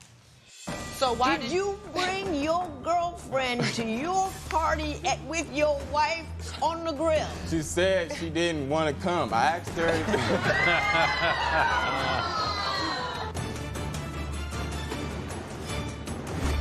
Have you been living together for years but find that splitting up is as complicated as getting a divorce? Call toll-free at 1-877-311-2222 or visit our website at divorcecourt.com. Follow us on Facebook and Instagram at Divorce Court. You said that the kids don't listen to you or her. No, that's not what I'm saying. They listen to me, but they don't listen to her. Why don't they listen to her? They don't listen to her because she don't put no authority, like no type of foot down or nothing. She doesn't discipline them, anything. Ms. McCreary, do you let the baseball team run wild? Yes. Yes, she does. No, not all the time. When you have to talk to your kids every day, the same thing. Well, I run the same program every day. You don't follow the program, they always look like, okay, I have so many kids that if one asks for candy, they all gonna want the candy. You know what I'm saying? And I say no to one, I gotta say no to the other one. So one mess up, they see the other one, oh, he not getting in trouble, so I'm about to do what I'm about to do. So I gotta handle it, I gotta nip everything at the bud. You know what I'm saying? And sometimes I do be too overwhelmed and I will scream at my kids, but it's not like I never showed them love. You know what I'm saying? Gotcha. I understand it. I'm the disciplinary person in... Yeah. And sometimes one is harder to discipline than the other. My husband was harder than me. I got to say this. If you got that many kids in the house, you got to get structure. You got to get structure early, quick, and hard. There got to be rules. There got to be this is yes and this is no, and you got to have that. And they stop. You know what I mean? If they figure out they can run you at all, they'll run you over. Yeah, they try to, but that's where he come in. But you've got to establish that authority as well. I don't want my kids to be scared of me. They don't have to be scared of you. They just have to respect you. There's a difference. There's a difference.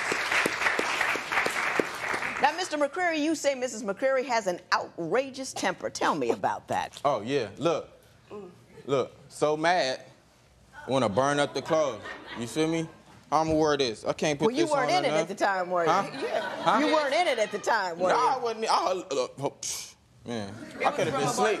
I could have been asleep with that on. Now, Ms. McCreary, what caused you to burn up those clothes? The barbecue happened the day of his birthday party. He asked me, was I coming to his birthday party? I told him, no, I wasn't going to come. I was pregnant, and I was already upset with him.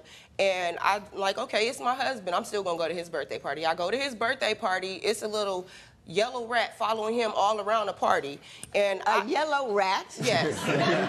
Yes. Now, are we describing a certain type of woman? Yes, a nasty, ratchet woman. A nasty, ratchet woman? Yes. She following him around the party all night. I pull him to the side. I'm like, he asked me what I'm doing there. I'm like, I came, it's your birthday. Who is she? Why is she following you? Oh, that's nobody. Don't worry about it. Just be cool. Then I go to talk to him again. She's standing on the side, smiling. I'm like, who is this? It's nobody. I'm like, okay, I'm gonna let it slide. I'm finna let you enjoy your birthday party.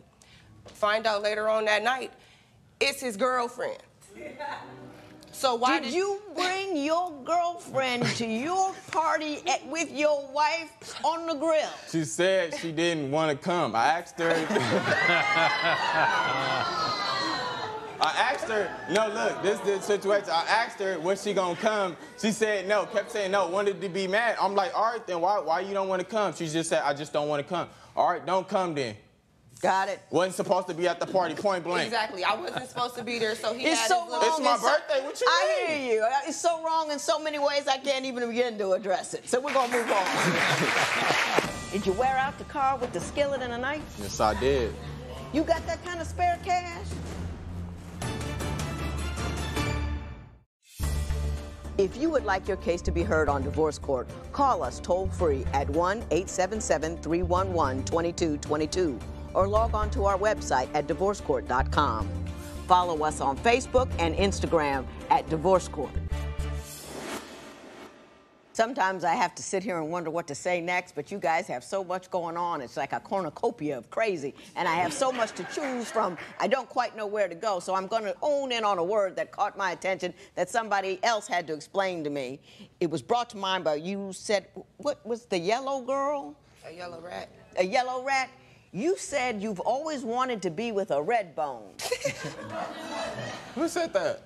You said that. I never said that. When Did you say that? He said that. He said that. What is a red bone? A light-skinned and mixed girl. A light-skinned and mixed girl, but the girl was a bruised bone. She was no longer a red bone after that party. She got my whole party shut down. Bruised bone. Don't admit to any felony assaults in here, okay? Let's let that go. Do you have a certain hue of women that you like? You know what I'm saying? A certain what, my type or something? Color. You trying to say my type? You got certain colors that you prefer? Nah. Yeah. Lighter than the paper bag, it's okay? Nah, I don't know. Maybe. Maybe. Oh, my. Now, I understand that Mr. McCreary, though you burn clothes, he tears up cars. Mm-hmm. Yes, and I understand that you have a witness to the fact that she did, in fact, destroy your car. Yes, ma'am. And her name is Danielle Hill. Danielle, how are you? Fine, and you? I'm good. I'm Judge Lynn Toler. I'm here in divorce court with your friend, Antoinette McCreary. Yes. She said you saw Stoney tear up her car. Yes. Tell me exactly what you saw. Well, we were, at her house chilling or whatever, and they had already been into it already. They were, I guess, going through it. And I came over there to chill with her, have some drinks, and Stoney came walking up. I guess he was gone for a couple hours or whatever. He came walking up, and he asked me where Annie is, and I told him that she walked off, and I told him I was watching the kids for him. So he proceeded to walk past me, go into the kitchen and get a skillet first, and he proceeded to bust out the windows with the skillet, and then he went into the kitchen and grabbed a knife and punched the tires, all 4 tires out. And the kids were home? Yes, they were in the house. Did any of them see that? No. Yeah, but they know what's going on. Thank you so much, Danielle. You're the most concise, intelligent person I got to hear from throughout this entire case. I appreciate it, too. Thank you have a good day. Welcome. Did you wear out the car with the skillet and a knife? Yes, I did. You got that kind of spare cash? Nah. Why did you feel a need to tear up your own property? Because I mean, I know Richard Pryor shot his car, but he could afford a new one. No, the reason why I tore up the car was because I came back and she was gone. I'm like, where's Annie at? Her car is here, so where's she at? I don't know. I'm just watching the kids. I'm like, what you mean you watching my kids? Why is Annie not here watching my kids? You know what I'm saying? She always want to lease my kids on somebody else, and it made me very mad. And that made you feel better? Yeah. Because I ain't about to hit her, so what I'm going to do? Act like a grown man. Why don't you try that for a minute? You sit down and have a conversation. Stop running after, the yellow woman and the red bone. Just get a book, read it.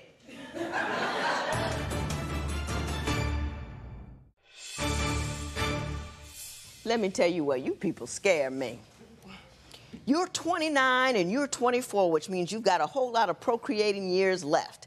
And it also means that you're still young and vibrant enough to continue to burn things and tear up things and cause crazy.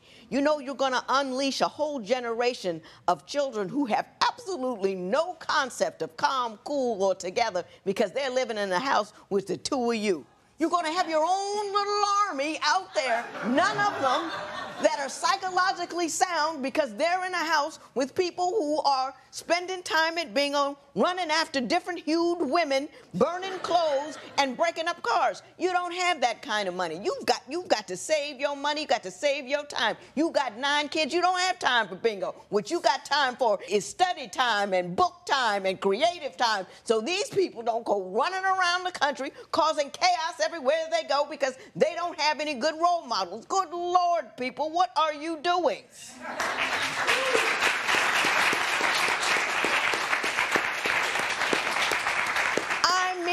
I understand having a good time. I understand having a little fun. I understand I might be a little rigid and hard on education and all this, that, and the other thing, but oh, look where it got me. You two are just ripping up the fabric of the future, and you think nothing of it. You think it's all okay to chase your desires and your wants. You create destruction in children everywhere you go, and then you don't have any sense of responsibility for what occurs after all of this nonsense has come to pass. If you're not gonna...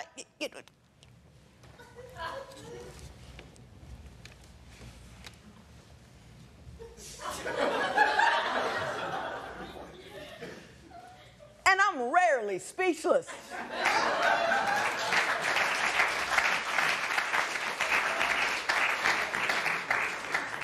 Get it together, tie the tubes, cover it up, whatever you gotta do. Find a new hobby, whatever it is. But please, please stop killing tomorrow. This matter is adjourned.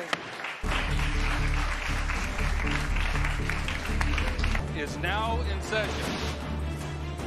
Good day, ladies and gentlemen. I'm here with Dana Ruff and Crosby Ruff. The two of you have been married just a little bit over a year. You're already in divorce court. We want to see what's going on. You have with you, Mrs. Ruff, a witness who's Eldon Floyd, who is his brother. Yes. But he's your witness. So we're going to figure out why in a little minute. So, Mrs. Ruff, you said in your papers that your relationship started out on the wrong foot altogether. Why don't you tell me what you meant by that? We had a lot of things. For one, he was already married. Well, that's hard. Yeah, no, that's bad. Another thing, him and my sister, my twin sister, they dated briefly for a couple of days, weeks, whatever. Mm-hmm. I was friends with his sister. That's how I met him. Mm-hmm. So that brother-sister thing was already kind of off limit. You know what I mean? Like, mm-hmm. It wasn't a good idea.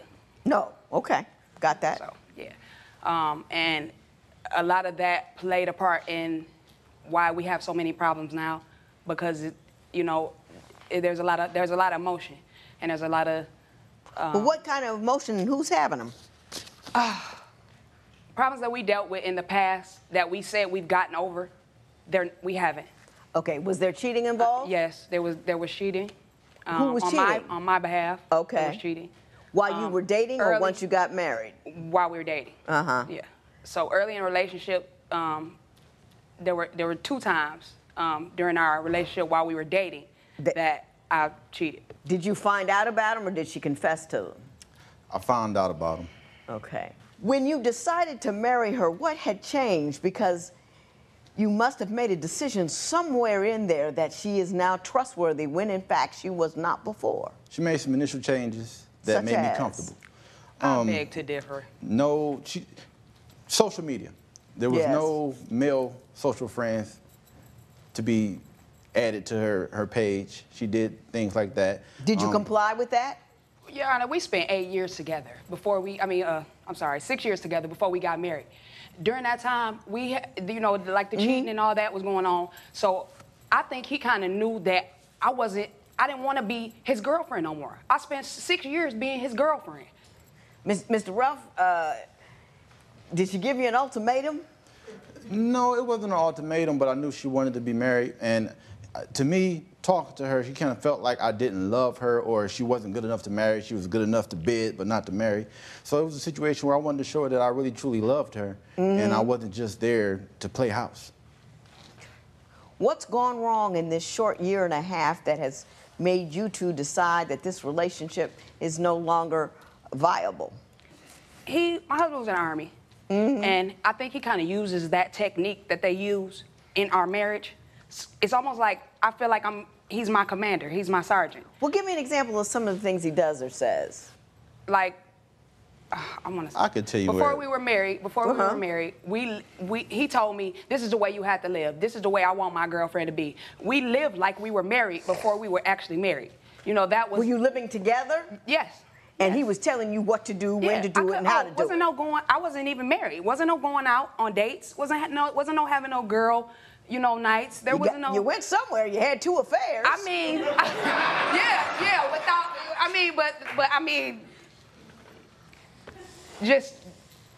Mr. Ruff, is there any truth to her statement that you kind of run your house like a drill sergeant?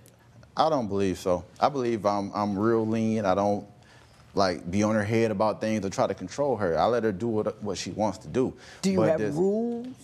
I mean, I have ground rules.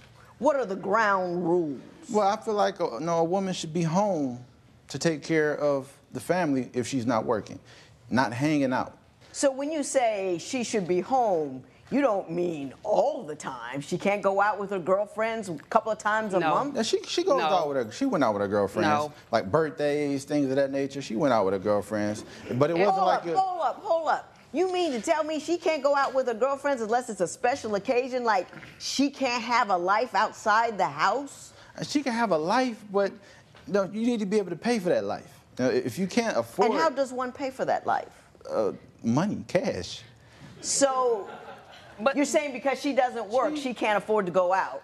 Because you're not going to give her money to go out. Not a lot. I mean, I would give her money, but not a lot. We have 8 kids, Your Honor. You know, we have a huge family. So one income is not enough to go out and enjoy yourself on a regular basis. Do you want her to work? Yes. Well, who's going to take care of those 8 kids? Well, part-time. She can go, while they're in school, she can work. Part-time. Well, here's what I gathered from the piece of paper, and I think this is what my witness is going to talk about momentarily. The word is, you just cheat. Thank you. That you just will not give up a dollar. Thank you. You won't spend any money. Thank you. You hang on to a dollar so hard that George Washington is screaming. He'll make a difficult order just so they'll get it wrong, so he can take the biggest bite he can to give it back, to have them redo it.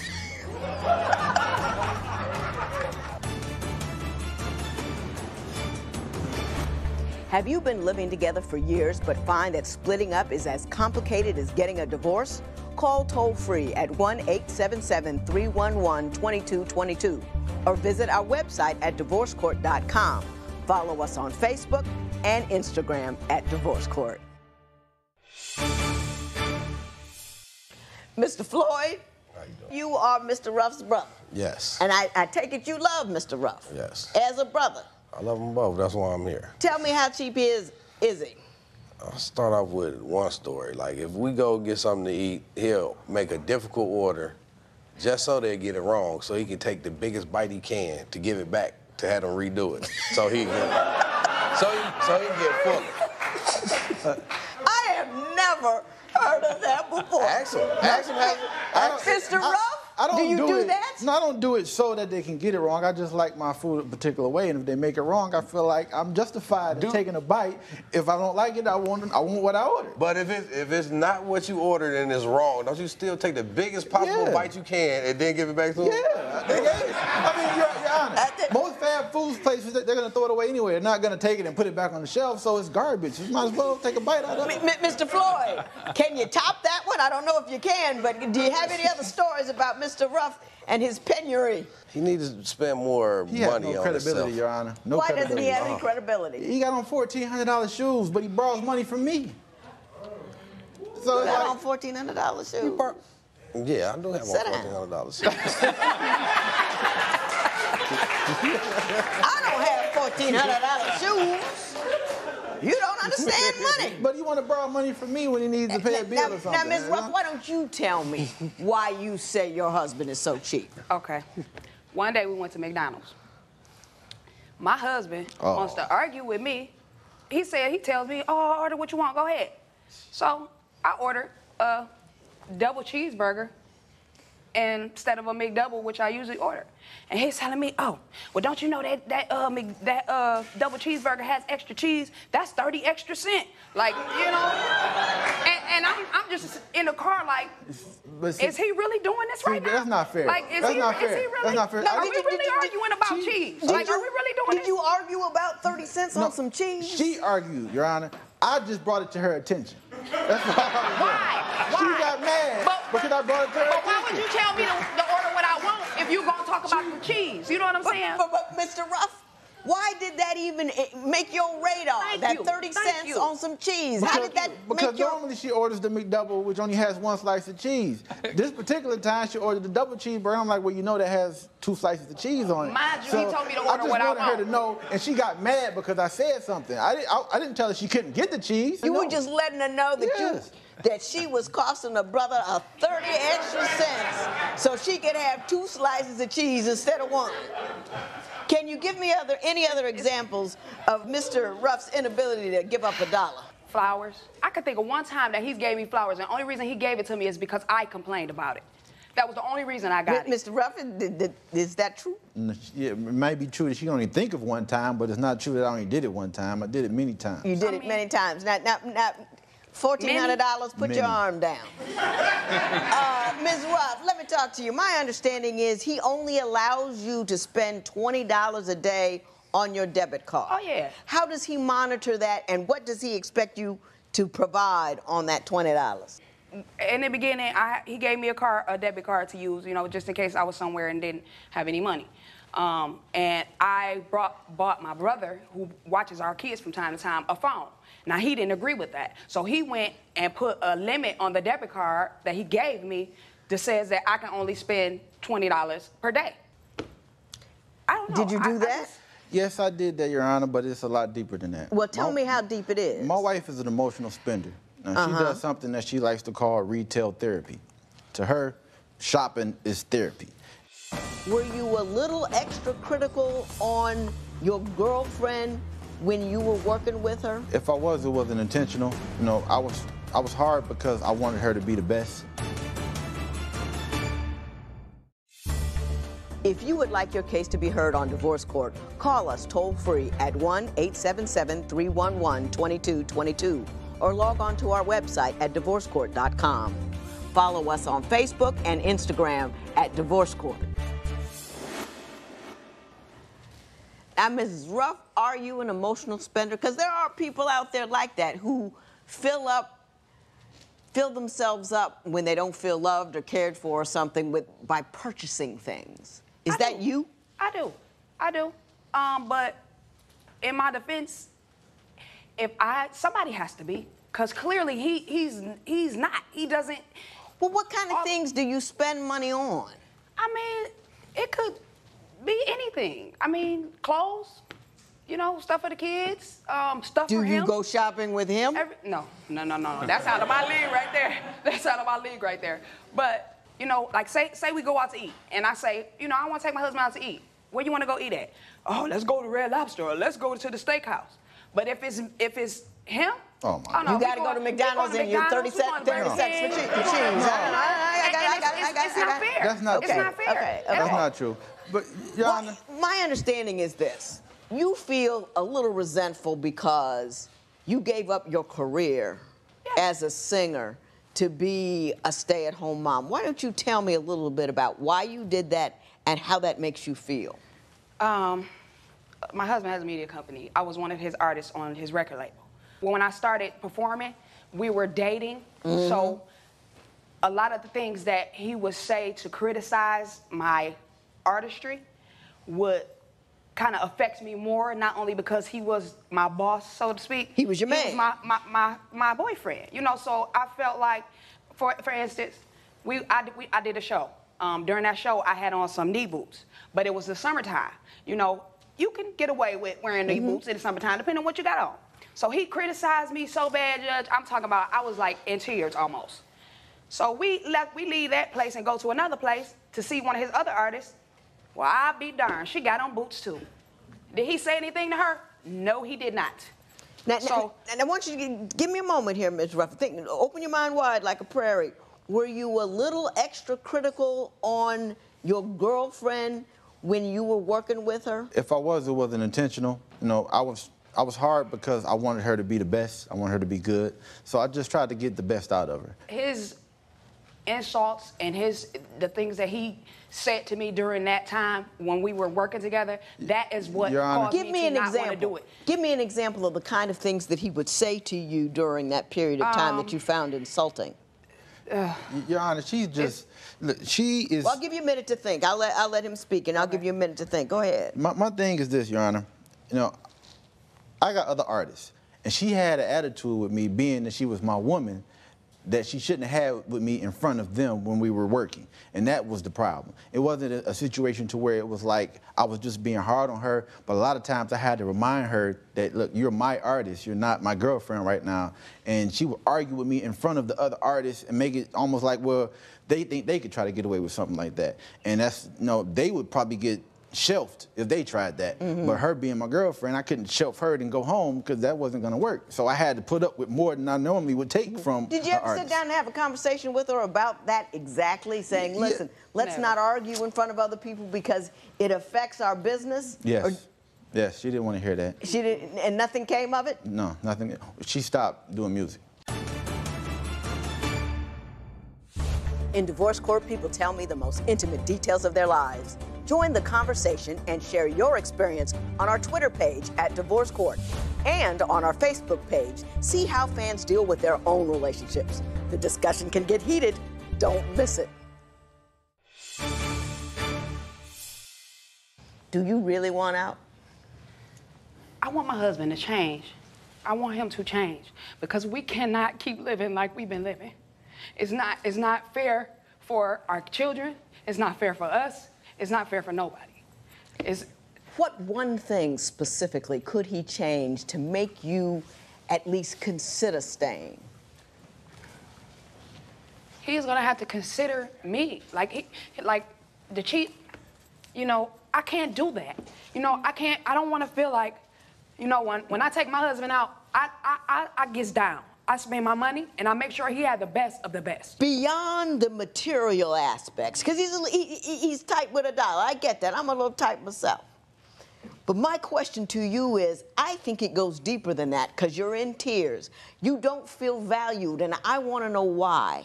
I feel like I'm in a army. I don't feel like I'm in a relationship. I feel like I'm in, somebody's telling me what to do, how I should act, what, you know, how I'm supposed to raise my kids, how I'm supposed to do this. We're both learning. You know what I'm saying? We're both, this is the beginning for both of us. Like we just started, you know, we just started basically getting along or being able to get along, and it just seems like the longer we're together, the worse it gets. Mr. Ruff, did you hear what she just said? Yes, Your Honor. What did she just say? She basically said she wants me to change. That's not what she said. That's not what she said. You didn't hear what she said. Most of it was about how she felt. How does she feel? Unappreciated, unloved. There you go. Unappreciated and unloved. And one of the main ways to make a woman feel unappreciated and unloved is not to hear her.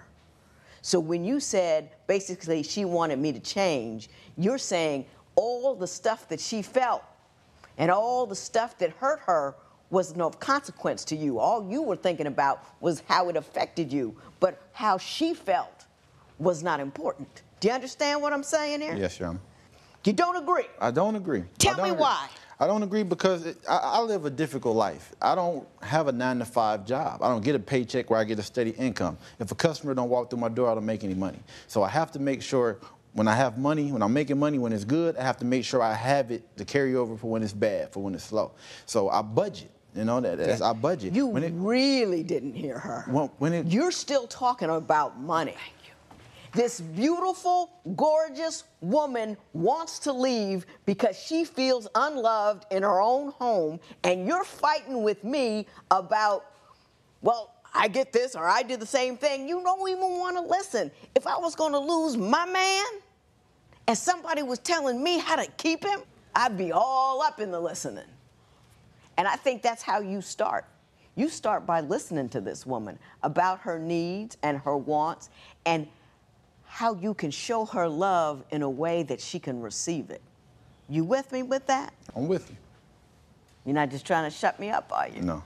He doesn't understand the concept of what works for him. Doesn't work. No. A lot of people don't. I'm going to send you to somebody to talk to you about it. But, you know, just because you're not cold doesn't mean you don't need to get her a sweater sometimes. And you have to be able to respect other people's needs even when they don't mirror your own. That's what I'm trying to tell you. I understand. You understand that? I understand. Give him another run at it, Ms. Ruff.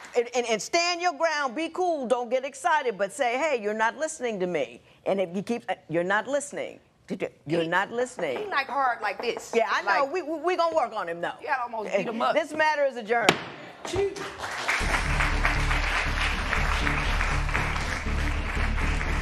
Is now in session.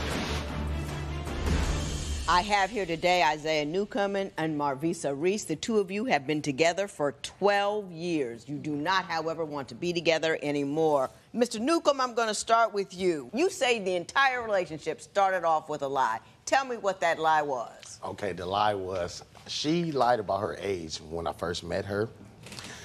She was a whole lot younger than what she told me she was, and she always looked how she looks right here, like ever since I met her. How old did she tell you she was? She told me she was 17 years old. And how old was she? At the time, I was 19 years old. Uh-huh. She was 13 years old. Yeah. Now, Mrs. Reese, why would you tell, as a 13-year-old, why would you tell a 19-year-old dude that you were 17? What were you seeking to do at 13? You know, I was just young, and there's just something me and my friends did, you know, all the time. Really? We was fast, whatever. You it was fast, okay. Yeah. That's what one of them fast women, all right. Right. Hey, listen, if you call it like you see it. Yeah. You say that even though you're older than her, that Ms. Reese treats you like one of her children. Oh, yeah. Explain that to me. Most definitely. I say I am one of her children. In her eyes, everything is hers, my house, my lights, my water, my gas, my trash, my bedroom, my bed, my roof. Your eyes are mine. If I bought it, it's hers. Everything belongs to her. Oh, my God. Like, it doesn't matter what I do, it's hers. Ms. Reese, do you claim ownership to everything in your airspace? Not everything. Yes, look at her face. She's leaning back, face all up to the sky. Not everything, but yeah, something like that. Well, does he work? Yeah. Does he make money? Yeah. Does he own anything? Sure. Are you sure? Yeah, sure. What is your greatest complaint with Mr. Newcomb? My greatest complaint is that I feel he should help out more financially and physically in the household, or just period. So he's a cook, right? Sure, yeah. Sure, yeah. Yeah, he get paid. He's get paid, but not quite enough for your liking. Yeah, he get paid regular, like bi-weekly. Yeah, he get paid. He gets paid, but you think he ought to make more money? Not even that. He just need to spend more of it on me, I guess. So you think he makes enough money, he just doesn't spend enough of it on you? And yeah, the household and all that. The household, what kind of things do you need him to contribute to that he's failed to do? Everything, like rent, bills, tissue, soap, everything. Anything that can be contributed to, he need to, yeah. Do you pay most of the bills? Yeah. Is that true? Yes, it's true, but I have an explanation for that. Well, give it to me. At one point in time, I did help her out with everything. See, we split the bills down the middle, but like I was saying to you, everything is hers, and I felt like I can't do anything. If I come home from work and try to unwind, I'm doing something wrong. Who pays the light bill? I'm not quite sure what's going on at your house. Does. Who pays the light bill? She does. Who pays the cable bill? She does. Who pays for maybe the car note? I pay my own. We don't got no car. We got separate cars. You don't have. You have separate cars. Yeah, we have separate Why cars. don't you contribute more to the home? I don't understand. Because at one point I was doing it and it wasn't appreciated. So I actually. So you just stopped? I moved. Right. I moved. I didn't just stop. I moved. He moved. I moved. You moved out. Yeah, because she was making me uncomfortable living there. Do you live there now? No. Oh, so you move elsewhere? Yeah. Okay.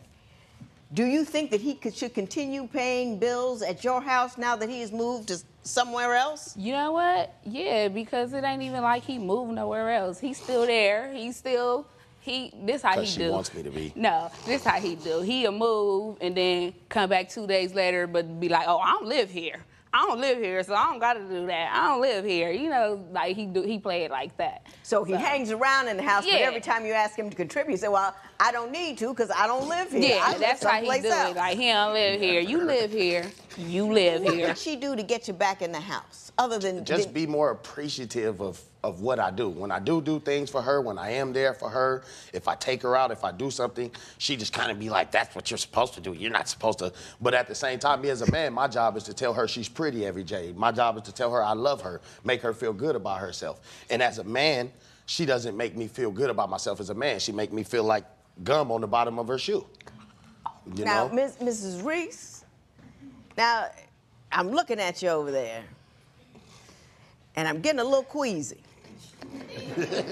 Oh, Because you looking up in the sky, you grinning, you know, you look like, you know, maybe you're here, maybe you're not. Oh, my gosh.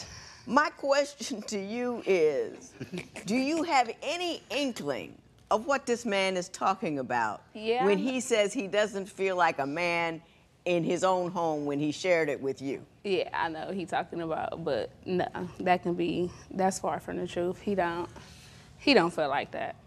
Because if he did, he wouldn't keep coming back. Like, you don't feel like that. Like I'm a kid. He not She as speaks for me. uncomfortable as he think he is. Like, as He's not as uncomfortable as he thinks he is? He not as uncomfortable as he trying to make it seem. Like, he not that uncomfortable. He good. Mrs. Reese, you making me uncomfortable. I just met He good. He ain't uncomfortable. So folks would just come up to your door. Yep, Ding dong. I'd like some M&Ms and a condom. I got it. Have you been living together for years but find that splitting up is as complicated as getting a divorce? Call toll-free at 1-877-311-2222 or visit our website at divorcecourt.com. Follow us on Facebook and Instagram at Divorce Court. Now, Ms. Reese, you say that Mr. Newcomb is lazy. Why don't you tell me some of the things that you believe he should be doing that he doesn't do? Well, I say he lazy because, like, basically he don't clean nothing. He just like to, you know, sit down and watch TV. Like, wherever, if he ate something, he gonna leave it right there. You know, if he take off his shoes, he gonna leave it right there. And it's gonna stay there until I come pick it up. Or now, Mr. Newcomb, is that true? It's partially true, I admit. You know. Now, as a guest in her home, which you claim you are, Right. Yes. how is it you could leave so your stuff around the house like that and feel okay with it? Because for one, I did stay there at one point, so it does really feel like I'm still there. But I admit. So your mess is grandfathered in, even though you don't live there anymore. You can still make a mess there. I guess you could say that. I mean, I'm not, but I don't just intentionally do it. It's just sometimes I'll come home from work and I'll be tired, and you know where it comes off, it stays. Okay. You know, I'm just being honest. Let me ask you this, Ms. Reese. Now, you say he's lazy. You say he doesn't spend enough money on the things around the house, which he doesn't because he just stopped paying. He went over to his, relative's house. So let me ask you this. He did try to be enterprising at one point and started a candy house. Why don't you tell me about the candy house and why it wasn't a successful enterprise? I mean, it wasn't so much that it wasn't successful, but I just, it was like kind of ghetto to me. Like, now, do you know about the candy house? I didn't know either, so I asked somebody. So you tell me what a candy house is. I mean, you sell candy and food and whatever else, but it's like, I just didn't appreciate, like the business hours. It never stopped. It was just too much, and I just felt like now, that's Mr. not. Newcomb, you have to explain this to me because it took a couple people to convince me that this was actually a thing. Oh my God. Okay, we live in Vegas, and it's like extremely hot. Yes. Everybody knows it's hot in Vegas. Now, where we stayed, it was so far from the store. So I just came up with an idea like, well, maybe I should be the store. Make it convenient for people to come here instead of having to go all the way to the store. Now, like she said, I was open all hours of the night because I don't neglect any money. If it comes, I'm going to get up and get it. But we got kids. Her main problem was I didn't give enough attention to her. But she had no issue with it when she was spending the money. No. When she wanted this or wanted that, oh, it wasn't a problem then. So folks would just come up to your door. Yep. Ding dong. I'd like some M&Ms and a condom, and you would be able to supply them with their general merchandising needs. I got it. Mind you, we got kids in the house. Yeah, that is a little ghetto, I gotta say. Hey, I was looking to provide. I didn't have employment, so. Yeah, I hear you. I hear you. You say that when you do things that you don't get credit for them. Can you tell me some of the things that you do that she doesn't give you credit for? I contribute to things that my children need, like if they need clothes, shoes, or something to that point, or like, say for instance, if I just say, come on, babe, let's go out to eat this morning. If the shoe was on the other foot, she would tell me I owe her back if she takes me out to eat. I don't care if it's the Jack in the Box for a $5 meal. Oh, I want my $5 back when you get paid, but I can take her to Denny's, to anywhere, and it's just, that's what I'm supposed to do. Like, that's not fair. Do you make them pay you back if you take them out to fast food? I sure do. You know why? Because I pay the bulk of the bills, so I don't have money like that. I mean, I could if I wanted to, but I don't want to. That's your trip. That's your idea. That's what you doing. So, yeah, I need all my money back. Ms. I'm Reese, so serious. what do you do for a living? I do security. You work security? Yeah. What do you keep secure? Oh, God. Just like, I guess, merchandise. Merchandise. All right. We got the merchandise and we got security. All right. What is the most ridiculous thing she got angry about? It's like she's the president. Move out of my way. Move, move. You see me coming through? Oh my God, people cannot drive. I can't take this. This is getting on my nerves. If you would like your case to be heard on divorce court, call us toll-free at 1-877-311-2222 or log on to our website at divorcecourt.com. Follow us on Facebook and Instagram at Divorce Court. Mr. Newcomb, you say that Ms. Reese is in need of anger management. Why don't you tell me why you believe that? Okay, I think this will be easy. She wakes up mad. She goes to sleep mad. I mean, she'll literally wake up like, oh my God. What is this? There it is right there. Oh my God. What are y'all doing? Y'all running around making noise. Look at this. Oh my God. Go to bed, sleep. Everything's just, I told her she's a walking attitude. She's like a walking attitude robot, just always mad. Oh, like, what are you so mad at? What happened to you in your sleep? What is the most ridiculous thing she got angry about? In the car, driving. Oh my God, everybody, it's like she's the president. Move out of my way. Move, move. You see me coming through? Oh my God, people cannot drive. I can't take this. This is getting on my nerves. And I'll be sitting next to her like, you realize I'm the only person who hears you, right? Oh my like, gosh. stick your head out the window if you want him to hear what you're saying. Let him know I'm talking to you. Like, it is. Do you get enraged in your sleep so you wake up angry?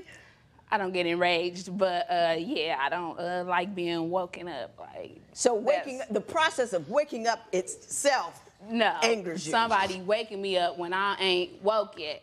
Now, if I'm woke, if I'm woke, then cool. If I'm just laying in the bed, whatever, all right, good. I'm up. But if I'm still asleep, I'm still dreaming, don't wake me up out of my sleep because I'll get cranky when I have a lack of sleep. That anybody should. So does he do that frequently? Does he wake you up? Yes, it's either him or the kids. Yeah, they always the wake kids, me up. I mean, it's what kids you know do. What? It's always the kids. Yeah, daddy could be sitting up doing whatever. I could be asleep. They gonna walk past him and wake me up. Like, yeah.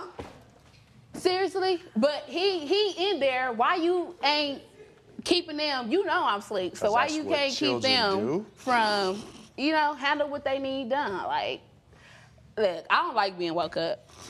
I don't like it, so don't wake me up. Let me ask you this, Ms. Reese. You say that your husband doesn't shower you with the kind of gifts you believe you ought to receive. Can you explain to me what you think you deserve and how he's come up short in that department? I mean, like, okay, we done been through some stuff, some infidelities, whatever, so he's supposed to be making up. So I feel like he needs to go over and beyond a little bit, you know, to make up. And at first, it was good. Like, he was, you know, he was doing little things to make up. Now he back comfortable. It's just like, I don't have to do that no more, you know, like, he almost act like I owe him something. What, like, did he buy you that ring there? That's a pretty ring. Nah, no. He didn't buy that? You bought that? Yeah. Were you buying her jewelry to make up for the fact that you were tipping out on her? I bought her a couple items, and were you tipping? You can ask her now. No, where we are bought they? it before that. No, I bought it before the situation. I actually. Is the situation resolved? Yes. Kind of, yes. but not really. It's resolved. I'm not being. It's I don't in his cheat head, at all. not in my head. I don't cheat at all. I don't do anything at all. The situation was actually 3 years ago. She just still holds it against me at this point right now. Like it was a lot, like you said, it was a lot of things that I was doing to resolve the situation. But like I said, she showed no appreciation for it. She acted as if it wasn't working.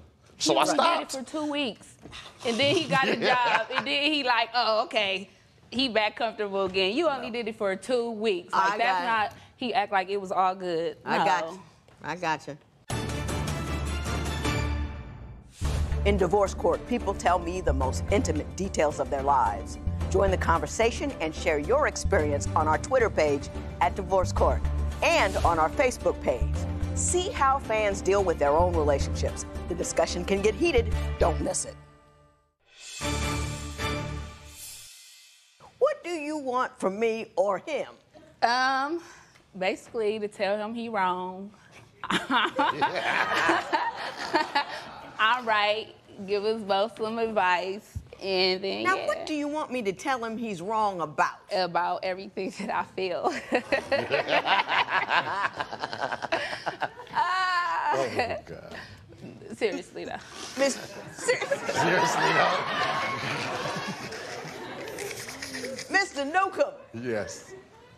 If you were to make a rational statement to me about what you wanted from me, what would it be? To bring her up to speed with reality, because she's kind of living in a world of her own. She believes that things should go her way, or you can take the highway. And I'm a man, I shouldn't have feelings, I shouldn't have a heart.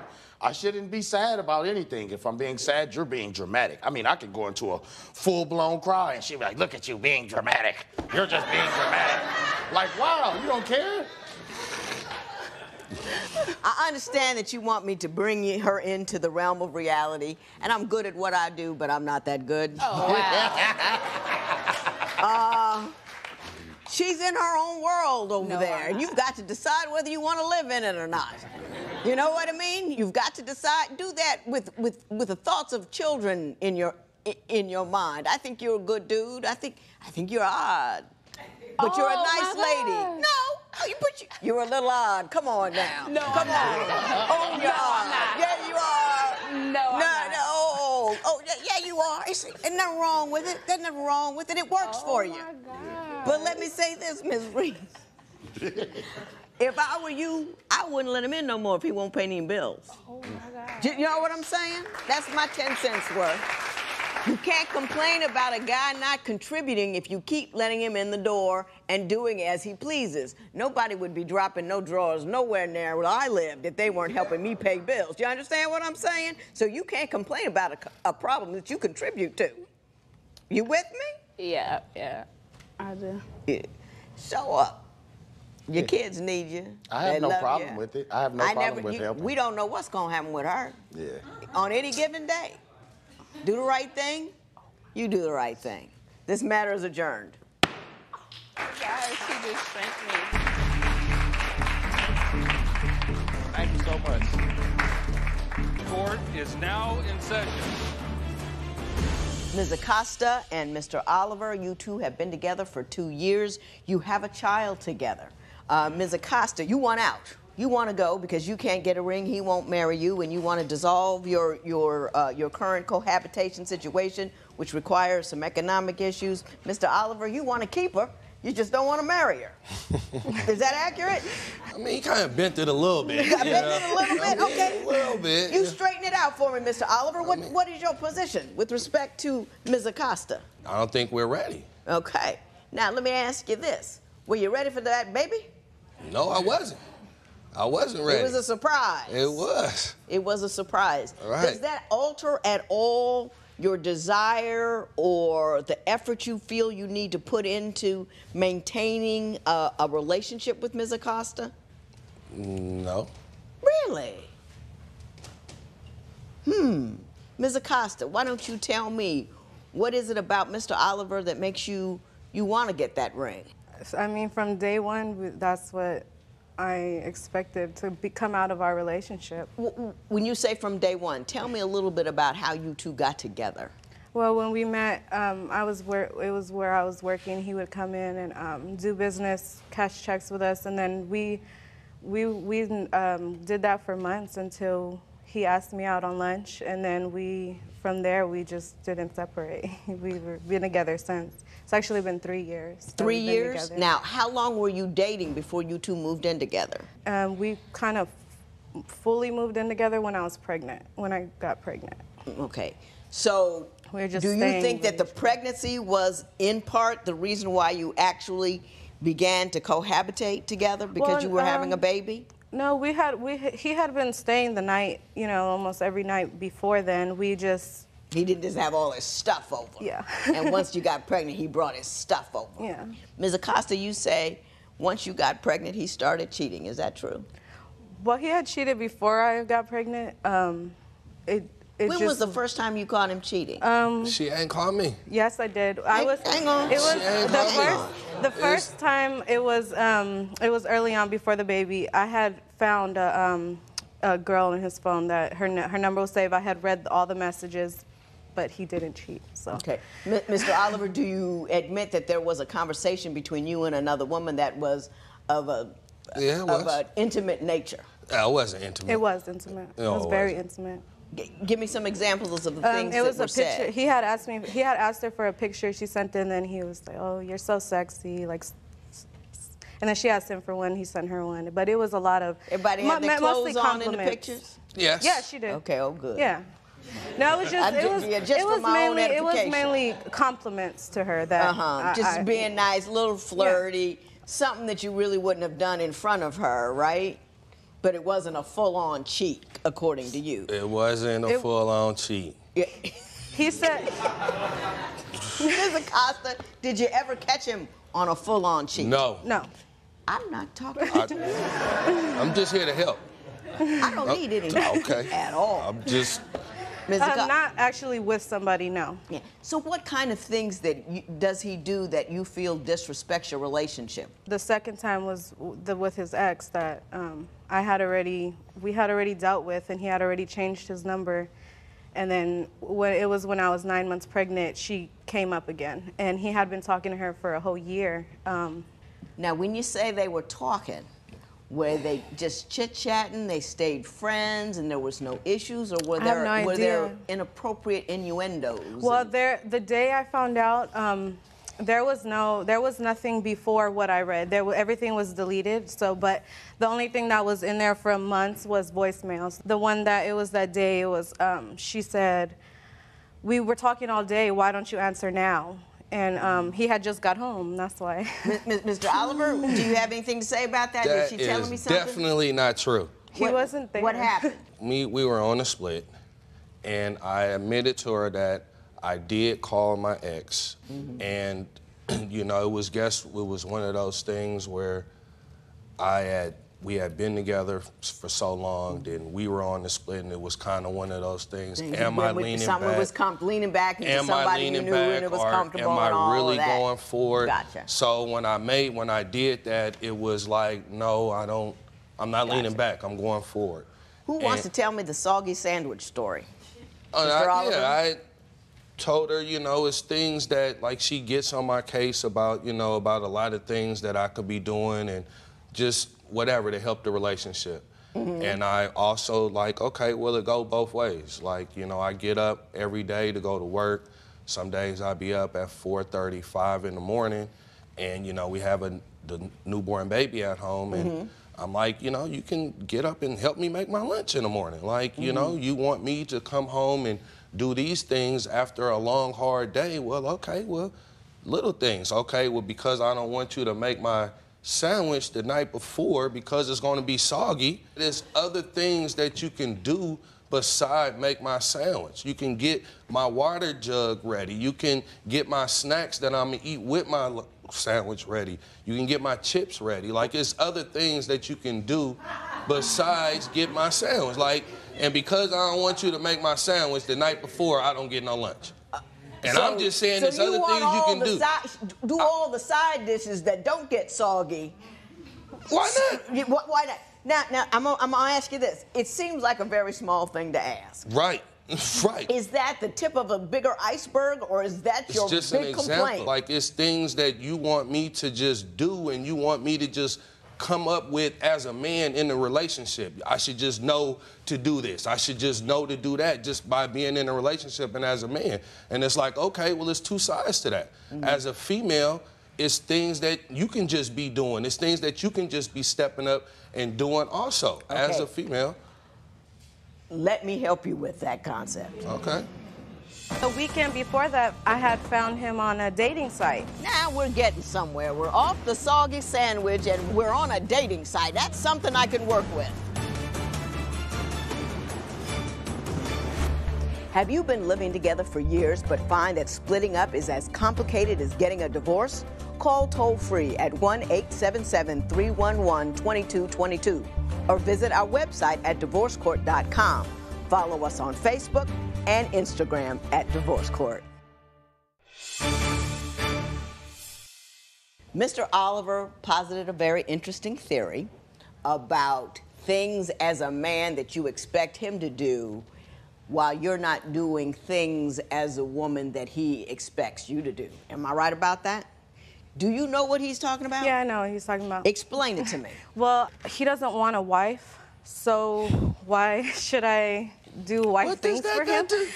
I just feel like he doesn't want... Wait a judge. No, wait, hang on.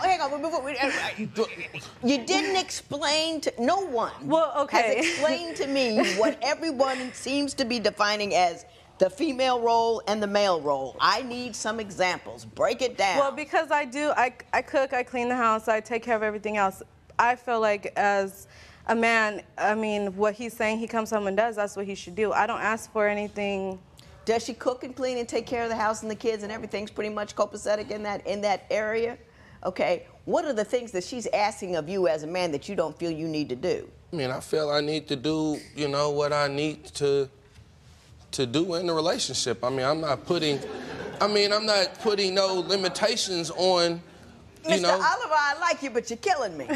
No. Here's the deal. I'm trying to figure out what exactly is going wrong at your house. All right. And it seems to me that you believe that she's not doing some of the things that she ought to do as a woman, which keeps you from doing some of the things you ought to do as a man because it's not fair. Did I get that part right? Yeah, you're pretty right there. Okay. Now, if you could just muster up the ability to give me one or two examples of what you mean by the things she needs to do as a woman and the things that she's asking you to do as a man that you don't feel you need to do until she does the things that she needs to do as a woman. I guess that's where the problem, man. I guess that's why we're here. We need you to kind of help us explain to us so we both can see what, you know, some of the things that goes on so we both can understand. Because evidently somebody's on the wrong track right here. I feel I do as much as I can for where we're at. I feel that the extra sandwich and coffee, that's when you're married, your wife can do. You know, if you want to... Do you mean to tell me that you two people came in here and the only example of the discord that you can find is that sandwich? No, that's it. No. If somebody, and I love my husband, we've been together for 28 years, and I love him to death. But if someone said, list 5 things he does that annoys the crap out of you, bam, I'm off to the races. What I want to know is what the problem is other than the sandwich. Well, the no sandwich... patience. She has no patience with me. I mean, she puts me in the doghouse like I really walk on all four legs. And I Give me an example of a time that she put you in the doghouse. And my services were volunteered to cook Saturday dinner. Okay. Which was fine. I didn't done this before. Fine. My services also were, I'm going fishing. I'm finna be the one to do the fishing thing. Okay, I'll do that too. Okay. So when the Saturday come, we get up and we go, you know, the guys, we go fishing and go do our man fishing thing. So in the process of all of that, her family member wanted to rent a boat. But the day before, you know, I always be messing up. I done brought the tent, and for some strange reason, I didn't check the tent, and we got up there, and I didn't have no poles. And hey, things happen. You know, so I was already kind of in the doghouse already. So, did you get mad at him because he forgot the poles? Yeah, because we had an argument about how I did not want to borrow a tent. I wanted to buy our own because we go fishing, we go camping every year. So why not invest in our own tent? He wanted to borrow one. The reason why I did not want to borrow one because I don't want to get to where we're at and not have poles. Yeah, I got you. And that's what happened. But he was already in the doghouse before that because the weekend before that I had found him on a dating site. Now we're getting somewhere. We're off the soggy sandwich and we're on a dating site. That's something I can work with. What's standing in between her and that ring she wants so terribly? Just to understand more, to. She don't understand you because I don't understand you because you don't know what you're talking about. If you would like your case to be heard on divorce court, call us toll-free at 1-877-311-2222 or log on to our website at divorcecourt.com. Follow us on Facebook and Instagram at Divorce Court. Now, Mr. Oliver, I think I figured this thing out. I'm going to get the examples from Herm, and I'm going to let you respond. You're a counterpuncher, but you can't lead. Okay. Because you can't think of the examples. So you were upset about the dating site already. My understanding, there are some other things that he has done that has kept him in the doghouse. Please explain.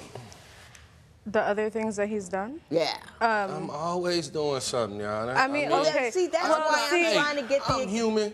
Okay, so Mr. Oliver, please. When we got to the camping, and I was mad about the poles, so the next day, the only day, we had the whole day to be there to do something between us. That day, he went fishing with my family. He did. And then right after, he went with his friend to the boat and then stayed with him fishing. We weren't everybody was volunteer. We were supposed to do dinner for everybody had their assigned meals. He was supposed to be there to help with that. And At 5 o'clock, Judge? No, he went fishing. He didn't come back from the fishing with his friend. He didn't come back till way after that. You just started telling me a story about he was on a dating site, and now we're back to fish and boats. Well, that's after. Which the dating site happened first. Finish the story about the dating site. Okay, so it popped up a notification, and I went through. I seen it. I went through it because I went through it and I got his information from his email and went onto the website and put his name in and found his whole page. And what were you doing on the dating site there, Mr. Oliver? I wasn't doing nothing. She'll tell you, I wasn't no activity on there. She went on my phone that's open, unlocked the emails that I haven't even unlocked, and she's seen some old messages that the website was. No, what? He didn't log on to anything. It was a match popped up in his email for him. Oh, like we found your match. Yes, we found you somebody. Every day. Right, and that's what he said. They send him every day. That's how I seen it. She was opening it. So when I opened it and got his screen name, his profile name. Who opened them emails, me or you? When I seen his profile name, I went on my phone to that website. I got it. Once again. Tell me about the poopy diaper, and we're gonna move on. We're asleep. It's the middle of the night. We're asleep, and he had already seen that the baby was pooped. I didn't know. I do what I always do. I'm breastfeeding, so I woke up put him right back to sleep. He was already up and out the room getting diaper and wipes. He comes back in and just goes off about how can I not smell that, how, you know, this and that. And then I step over the diaper to grab the baby, and he's, can't you pick up the diaper? That, like, do something, don't you? I mean, it was a lot more said, but it's, you know, I and it's get like, the gist. I get the gist. Mr. Oliver, your version of that event. I don't even remember that. Let me ask you this: do you, when you do get upset, are you loud and vociferous? Or? I'm just loud you are, here. yes, I'm just loud you are. here. So, I mean, you know, sometimes I might carry to a 10 voice without even knowing. Like, I don't, you know, I'm talking. What is your main complaint about Ms. Acosta? What's standing in between her and that ring she wants so terribly? Just to understand more, to. She don't understand you because I don't understand you because you don't know what you're talking about. It's hard to explain.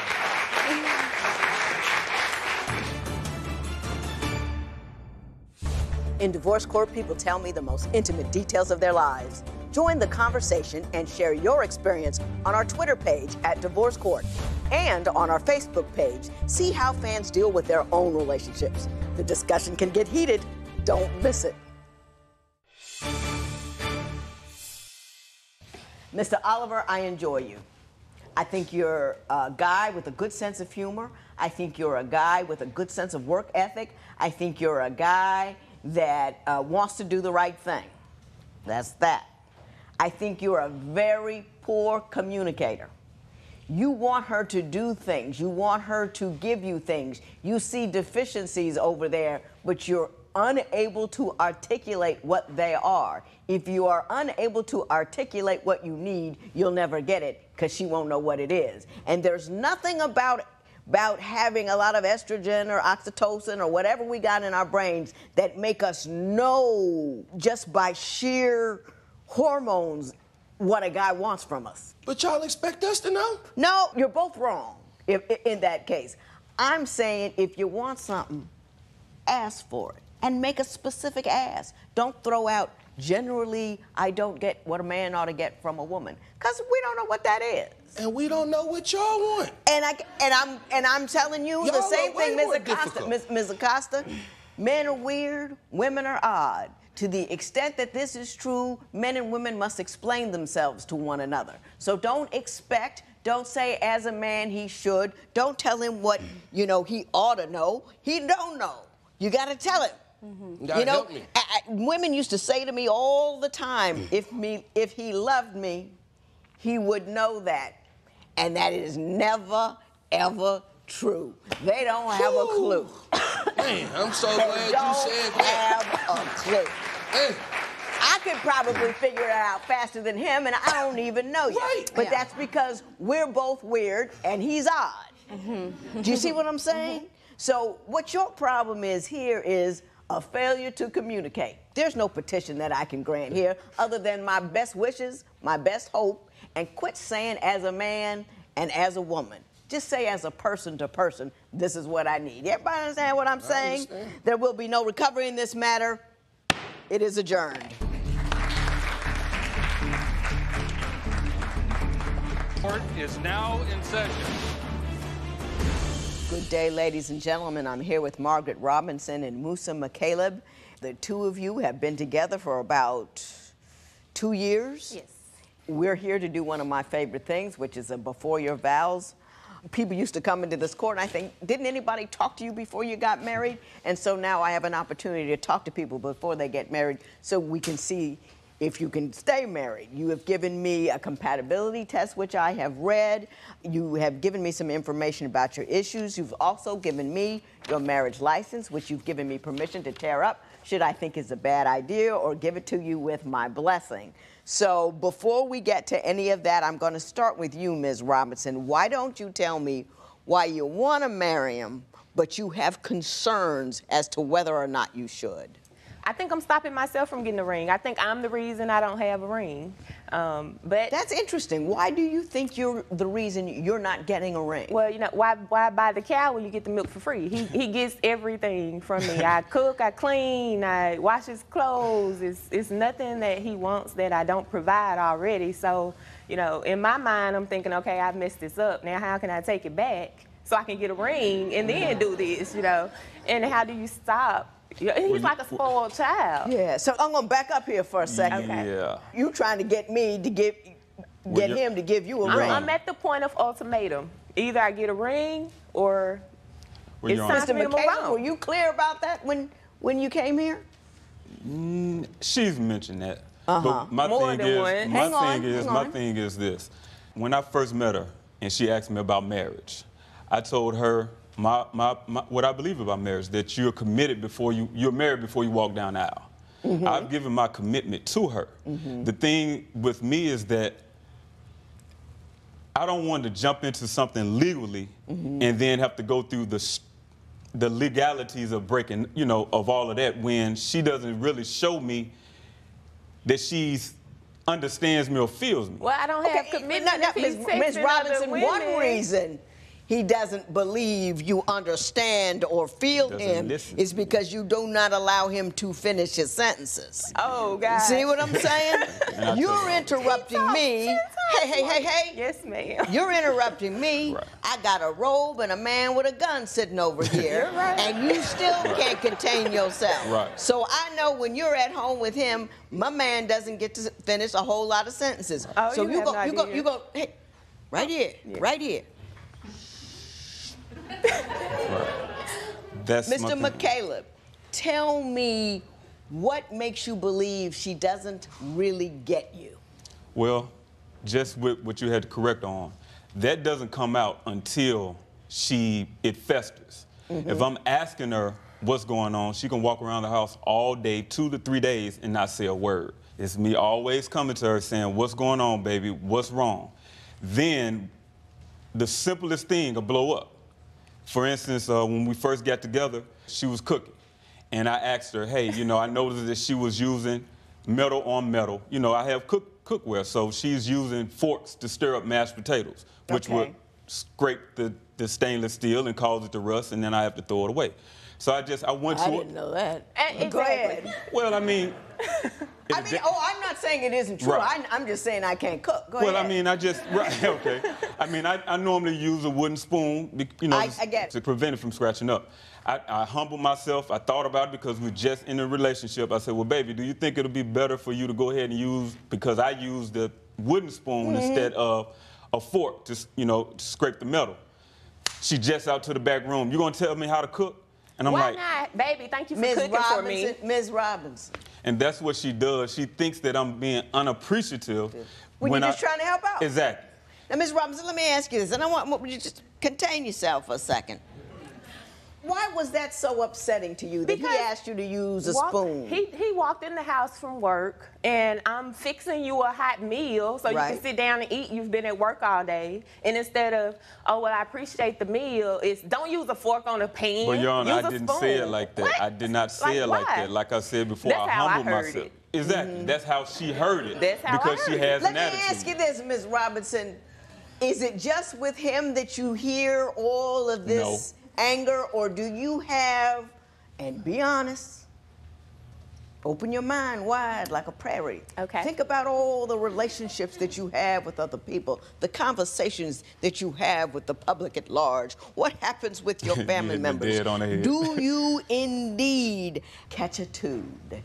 No, I do not, because I have certain situations that I have to know how to manage myself accordingly, but I feel like I can let loose on him. He's my rock. I'm supposed to be able to let loose on him and give it to him. That's my thing with her. You know, I have to be nice. Hang on. I figured I could let loose on him because that's my rock. He is my shoulder. That is marriage mistake number 175B2. Thank you. And I'll explain it to you in a minute. I think it's disrespectful when you're booty watching so hard that I have to turn around and see what you're looking at. I don't do it to the fact of disrespect. I make glance and then I keep Put straight. yourself together. Right. And I catch exactly. Yeah. Have you been living together for years but find that splitting up is as complicated as getting a divorce? Call toll-free at 1-877-311-2222 or visit our website at divorcecourt.com. Follow us on Facebook and Instagram at Divorce Court. Now, Ms. Robinson, I've been messing with you for a minute. I want to give you an opportunity to explain to me your concerns about Mr. McCaleb, specifically with respect to your concerns that he may be in fact cheating or at least flirting or doing inappropriate things with other women. He loves attention, as if I don't give him any. If he's getting attention from women, a woman on the street, walking down the street, he loves it. He soaks it in. It's like Superman when he gets his powers or something. I don't know, but he loves attention. Well, give me a couple of examples where he's gotten attention that you think was inappropriate or disrespectful to you. Well, I think it's disrespectful when you're booty watching so hard that I have to turn around and see what you're looking at. You know, you're watching that hard where it catches my attention and I have to turn around and look. I'm like, okay, it's nice, but turn your attention back to me. Are you breaking your neck every time a woman with a good behind goes by? No, ma'am, no, ma'am. I mean, I can admit, sometimes if it's just like a reflex, but I don't do it to the point of disrespectful, you know, to be disrespectful to my woman because I have a fine woman. So I don't do it to the fact of disrespect. I may glance and then I keep pull straight. Yourself together. Right. It's and I kiss. Exactly. Your Honor, if this is a glance. No. She then exaggerated. that's what he does. She exaggerated. Well, you say she's jealous he anyway. sleeps with his phone under his pillow. No. Explain his conduct with his e-life. It's not every night. It's only the nights that I sleep on his side of the bed. We both have our own, you know, claimed sides. And his side has a nightstand, mine doesn't. So if I just so happen to fall asleep on the side with the nightstand, his phone magically disappears. And we wake up the next morning, it's under his pillow. Or it's under him, he literally sleep on top of it. Are you afraid? I mean, if I were to take your phone from you right now, did the code hand it to her? That's the thing, Would Your you Honor. break out in a sweat? That's the thing, Your Honor. He wouldn't now because he's learned to erase them because I found messages in his phone already. She has my code. I have her code. The thing about the phone and sleeping in the bed, she falls asleep before me. It takes me a while to wind down. I may flick through the channels. I may browse on. I may pay bills online. And like she says, I'm against the wall, and I may not want to go over her to plug my phone up or get out the bed. So I just sleep, and the phone is right in the bed. He won't reach over me to put his phone back on the stand, but he'll turn me over and tap me on my shoulder when he wants to wake me up for something else. If she's afraid that I'm cheating or she has my code, if the phone is going off, it's right there. If I'm afraid of her looking through my phone, why would you leave it right there? Right, and it's in the bed with us. Ms. Robinson, what is the worst message or picture you've seen on his phone? He addressed the lady as high witness. This is the thing, Your Honor. No. This is a woman that when I was like 13, 12 years old, hadn't heard from her. We used to go to the skate ring. Back then she had a curl. When we used to dance, we used to always get Jerry curl. a Jerry curl, and it was short Jerry curl. And you know always, the Jerry curl, right? And that was the thing. Witness. Now I didn't try to argue with her when she found that because the innuendo is sexual. Yes. So I didn't try, and it was just the communication probably just was a no-no. Right. So I didn't try to argue, and I explained that to her. But that's the worst thing she's seen. And the young lady, she texted me, and it didn't happen like that. The young lady texted me on Father's Day. We had been arguing. It does not matter. It does not matter. No, Ms. Robinson, I'll tell you not whether it matters, and I'm going to tell you later whether it matters. Okay. But what you say that sometimes he doesn't come home till 2 a.m. This is his excuse for that. He works later than me, so it's okay for him to go out when he gets off work and not come home until 2 how often do I go out? in the morning. Mr. McCaleb? Because if I get off work at 5 and I go somewhere, I'm at home by 9 or 10. So he Do you figures, work full time? I work full time. Yes, I forgot to mention that. And I come home and work full time after that. Your Honor, this happened one time. One time. I can count 3. Okay. 2 or 3 times. Oh. But this is the thing. We've been together 2 years. It'll be 2 years in September, Your Honor. It'll be 2 years in September. The incident, the last time that it happened, it was on a Saturday. I gets off at 6:30. I get it. 2 or 3 times in 3 years. That speaks volumes. You don't even have to explain it. Don't get him all, you got to do it this way and you got to do it on this day. If the man's going to help, let him help. Don't be foolish. We're all trying to get him to help.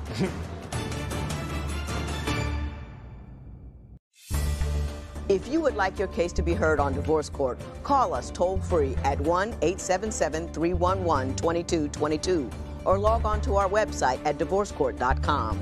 Follow us on Facebook and Instagram at Divorce Court. I took a look at your compatibility test, as I always do. And normally when I look at a compatibility test, I see 2 different people than the ones that I see here. I don't know what happens. But I saw the 2 of you in your compatibility test. You were clearly you, and you were clearly you. And you are, in fact, one of the reasons why you didn't get a ring. And let me explain this to you. Each time I do this, I ask people to fill out whose jobs are particular chores. You know what I mean? Who's supposed to do this? Who's supposed to do that? And I had to read yours a couple of times because I kept thinking, well, this got to be his sheet of paper. You said you're supposed to do 90% of the cooking, 90% of the cleaning, 80% of the child care, 90% of the laundry, and then you complain that he doesn't do enough at the house. You believe you're supposed to do all of that. Well, so why would you do that and complain about what he does? Well, I don't complain about it. He complains about it because he says you never let me do anything. Why don't you let the man work? But this is the thing. If he wants to do something, he has an off day through the week. So if he wanted to do so much and he was worried about I never let him do anything, when I come home on that 1 day a week, the house should be clean and dinner should be cooked. Let me tell you something, Ms. Robinson. Assistance is assistance is assistance. And if your man wants to come and do something, whenever he wants to do it to help you out, you say, thank you, baby, and let the man work. Don't get him all, you got to do it this way and you got to do it on this day. If the man's going to help, let him help. Don't be foolish. We're all trying to get him to help. You know what I mean? You got a guy want to help, you telling him, well, you can't help right now. Right. I say yes to all assistance. Well, I just think that means he doesn't really want to help. No, if he wanted to. Ms. Robinson, we're going to have a conversation, you and I, at some point. We really, really are. But before we do that, I'm going to do one more thing.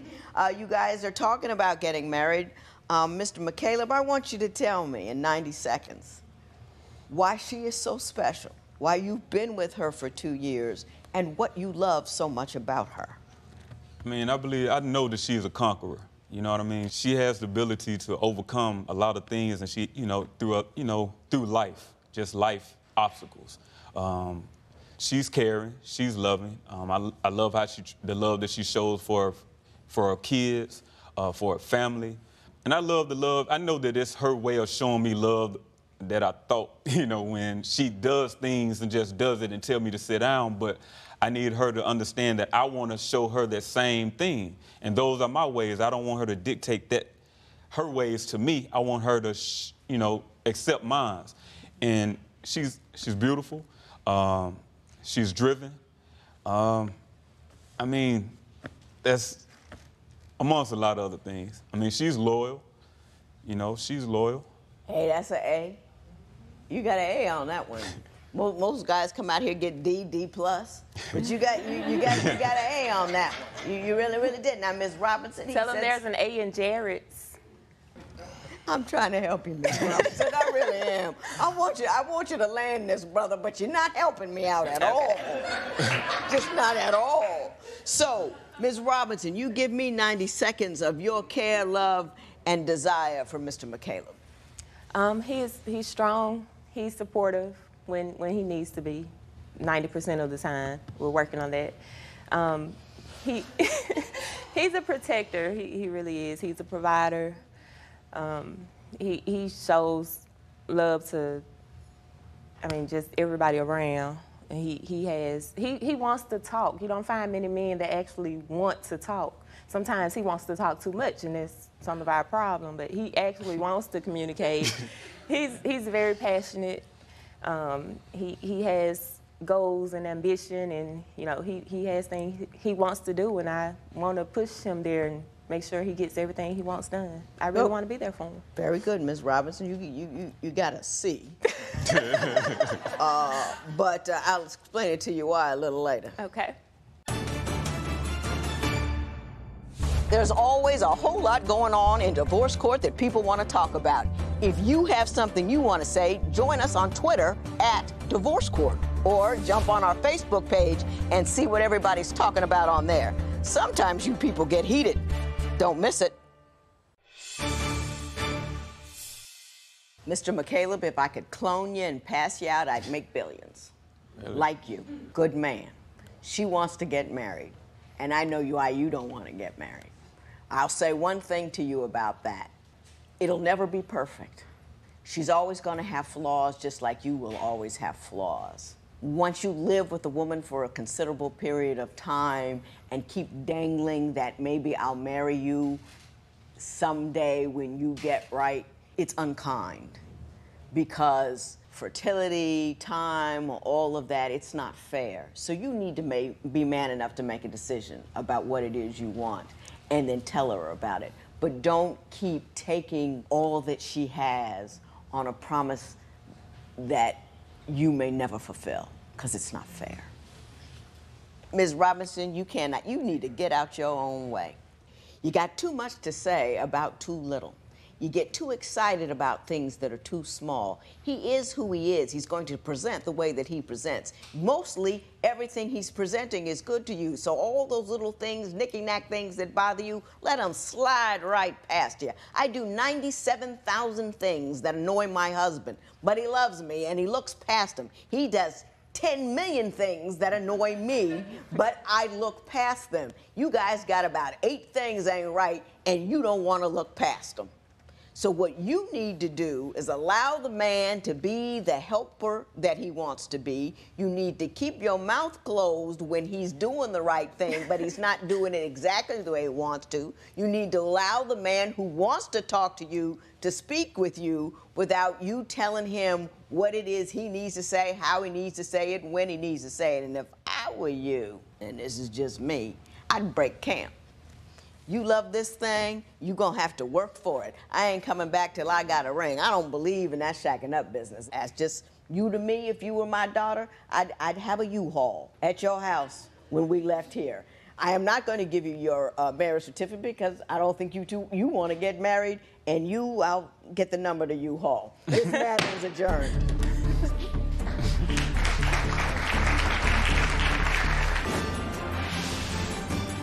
Divorce court is now in session. I have here today Michelle Connery and Alan Burgess. The two of you have been living together for a year. The first thing I want to know is, how is it that you two started living together after only knowing each other for 3 days? When we met because he told me the corniest joke ever. The knock knock, who's there, boo, boo hoo, it's just me, you don't have to cry. And I just could not stop laughing. And I was new to Florida, so I decided, well, take a chance. Never done it before. Let's meet. I made it very clear to him, don't come at me with the sex thing. It's not happening. Let's, just hang out. So we met, and we've never left each other since. So, Mr. Burgess, is that pretty much how it went? Well, like she said, the first day we met, I met up with her, and we spoke for 3-4 hours. Just sat there laughing and joking and playing around and joking. I fell for a hook, line, and sinker, basically. And I didn't want her to leave. I didn't want her to leave me, didn't want her to move, didn't want her to go back to New York or go somewhere else, come out to California or do anything else. I wanted her to be with me. Because it was, if I left her or if she left me, I knew I would regret it my entire life.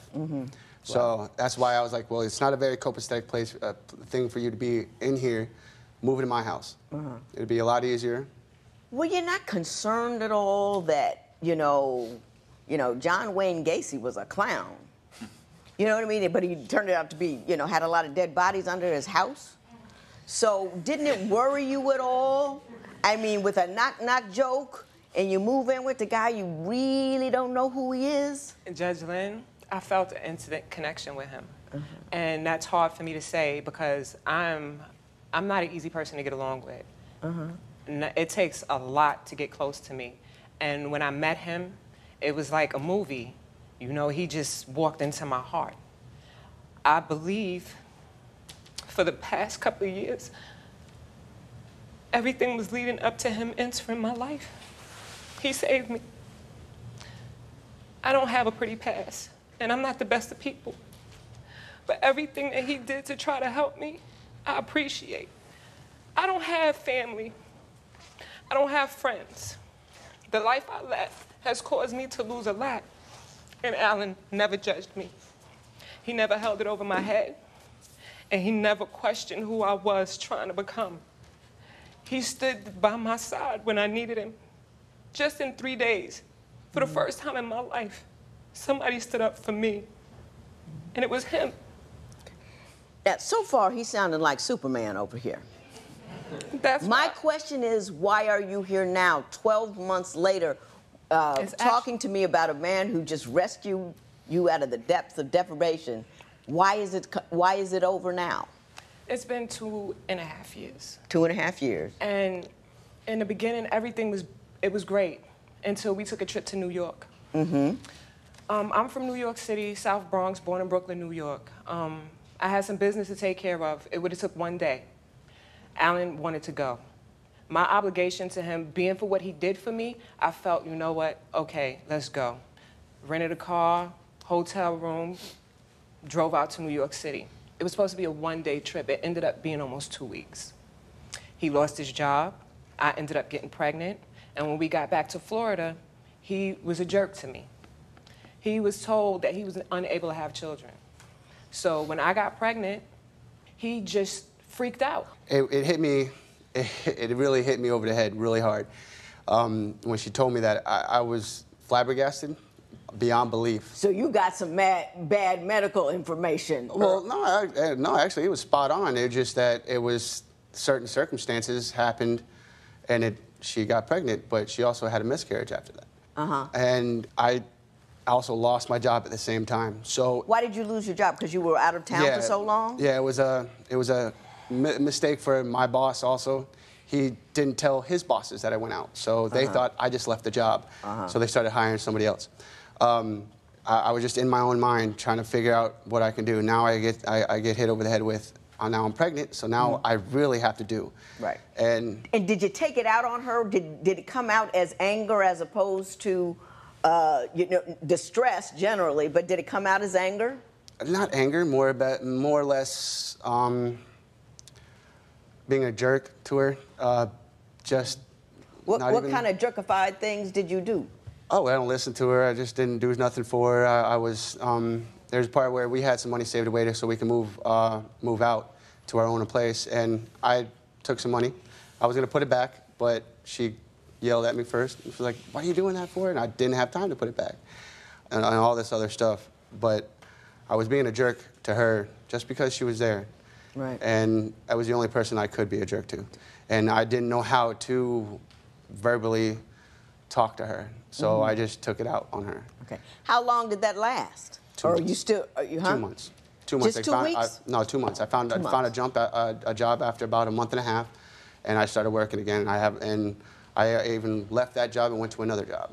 I'm now a full-time electrician. So once he got a job, was he less of a jerk? No, he wasn't. Yes, I was. I was not. Hang on, let Ms. Connery tell me, what were you feeling from him? What were you getting from him? He hid things from me, the money situation. Like, for instance, I have a bank card. My bank card stayed in his wallet. I never left the house, okay? When we first got together, I never went anywhere. I took care of 3 dogs and a family member. He left me in the house days on end with no food in the house at all. And I wasn't working, so I had to figure out a way to put food in the refrigerator for everybody. I had to pick up the dog crap. I had to do the laundry. I kept the house immaculate. Then he comes to me and tells me, oh, well, I used to pay my ex-girlfriend to do that. It took him 2.5 years to buy me a $3 bill. It took him another 2.5 years to buy me a purse. And I don't ask for anything. I do my own hair, I do my own nails, I do his hair, his nails, I do it all. He doesn't want for anything. Okay. I got you. I've done a lot of dumb things in my life, but I don't want one of those dumb things to be you. Every day is a fight for me. And fighting to love you and lift you up is getting very, very hard. Have you been living together for years but find that splitting up is as complicated as getting a divorce? Call toll-free at 1-877-311-2222 or visit our website at divorcecourt.com. Follow us on Facebook and Instagram at Divorce Court. After all she just told me, I took a look at your papers and reread them. You think he's lazy. Yes. Why don't you explain that to me? Alan has been working as an electrician for almost 15 years on the same job under the same master electrician. 4 years is requirement to take your license for journeyman. He's been on the job for almost 15 years. He refuses to take it. More money, more opportunity, brand yourself, build yourself bigger. You've been doing this for your uncle for how long? Take the test. They call him dumb, they call him stupid, and he just laughs it off. He's a brilliant young man. He's good at what he does. He's a very good electrician, but he has no faith in himself. He'd rather sit and play on a video game or just sleep.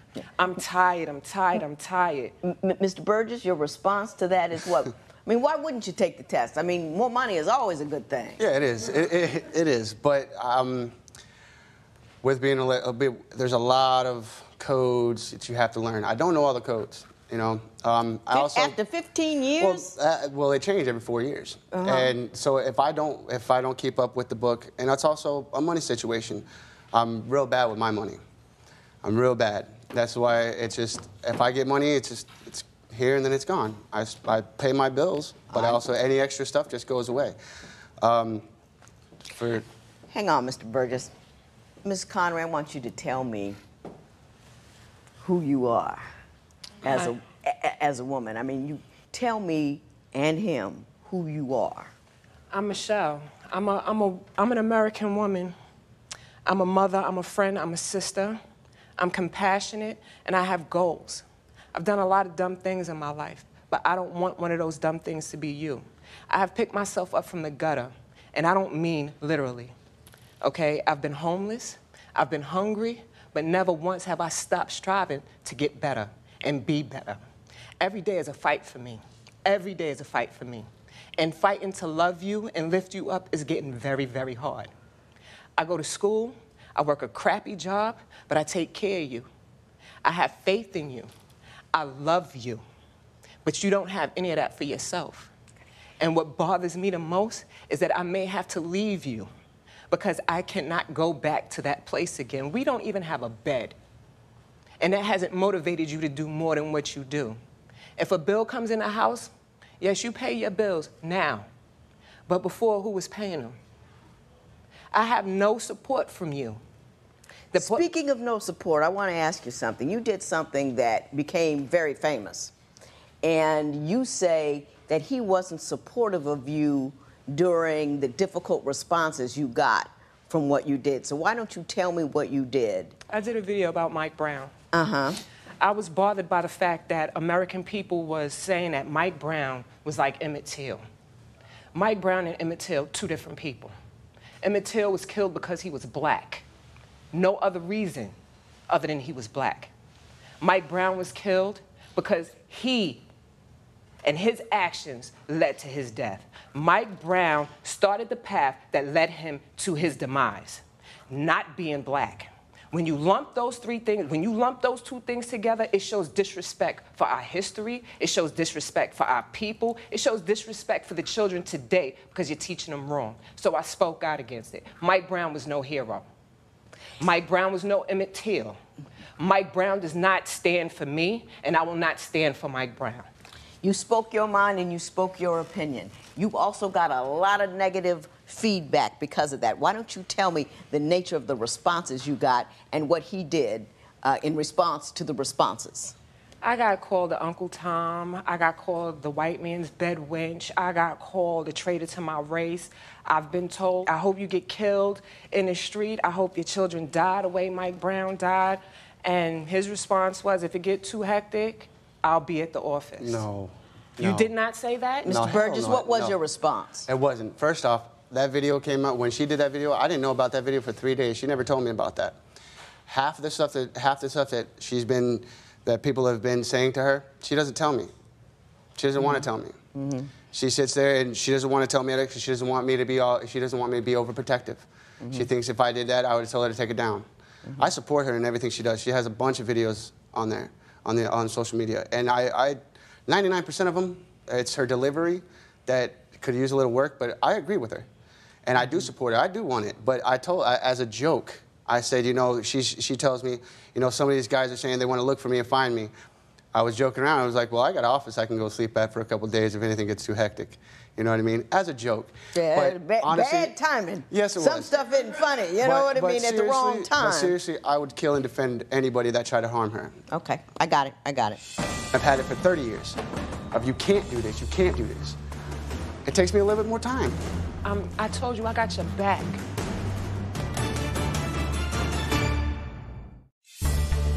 If you would like your case to be heard on divorce court, call us toll-free at 1-877-311-2222 or log on to our website at divorcecourt.com. Follow us on Facebook and Instagram at Divorce Court. Mr. Burgess, you still love her. Yes, ma'am. And you want to keep her. Yeah. And I don't think she wants to leave. I think she feels that she might have to leave because you're not stepping up and being what she needs. Do you have any inkling what it is you could do to keep a woman that you love? Do you have any idea? Yeah, I just said, yes, I do, honestly. Yeah, okay, now, and be specific for me. Well, actually, my goal is now, she's actually gone on my back, and I'm actually going to go for my journeyman's electrician's license. I'm okay with that. You're going to go to electric license, that's good. I'm doing that. We're also going to be moving. I want to be moving so she can further her career and everything like that. We want to start fresh, totally fresh in a new state, and I want to be able to do that. The electrical license is a big part of my laziness, as she says it. My selfishness is also saying that I can't do it. So saying I limit myself because of what I've been told for 30 years. So it's kind of hard for her to tell me, oh, you can't do this with only 2.5 years of telling me this, when I've had it for 30 years. Of you can't do this, you can't do this. It takes me a little bit more time than her to be able to say, oh, I can do this. I know I can. But that's why I told you I got your back. You did one thing right. You said, I'm going to go for the license. You did, and the rest of the time you spent justifying the difficulties you have doing those things that make you a man. Now, I'm going to say a few things to both of you about what I think this situation needs and how you can make it happen. But I need you to listen to me in a voice that says, at some point, you have to decide whether or not you're going to be a man. No matter what happened, she had a whole lot of stuff that happened in her past that does not determine who she is now or what her tomorrow is going to be. You need to step up on that plane and get there with her. In divorce court, people tell me the most intimate details of their lives. Join the conversation and share your experience on our Twitter page at Divorce Court and on our Facebook page. See how fans deal with their own relationships. The discussion can get heated. Don't miss it. Michelle, I'm not worried about you, Ms. Connery. I think you are a strong, capable individual. I think you know what you want. I think you've been through difficult times, but I think you have to ask yourself this. Are you committed to a guy that has what it takes to be the kind of man that you need to have? That's the question that you have to answer. And, you know, the fact that he rescued you at one point was extraordinary and was wonderful when you needed it, but you can never forget that you are strong and on your own and able.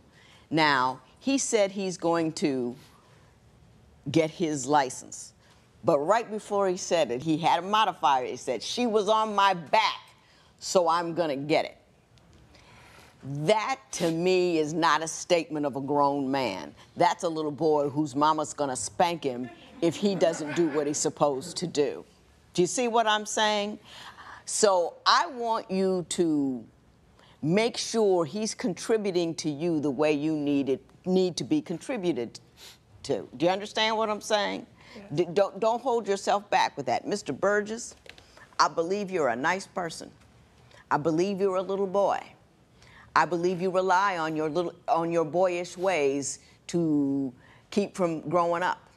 You can't tell me any more about how privileged your background was. I had a privileged background. I never made a bed until I got married. Just didn't do it.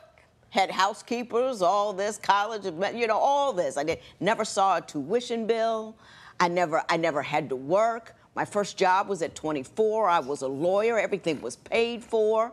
You know what I mean? My daddy bought me cars, all that kind of stuff. But the minute I hit 24, and Daddy called and said, you ain't getting nothing else, I became a woman. And I never called, and I never made excuses, and I never did anything but come to work on time, work like a dog, do all the things that I had to do to be a woman. Privilege is no excuse for failure to maintain manhood, and you got to remember that. I wish you both all the luck in the world, but make sure you understand you always have a decision. And make sure you always understand that every act of a man is one that has no excuses attached to it. This matter is adjourned.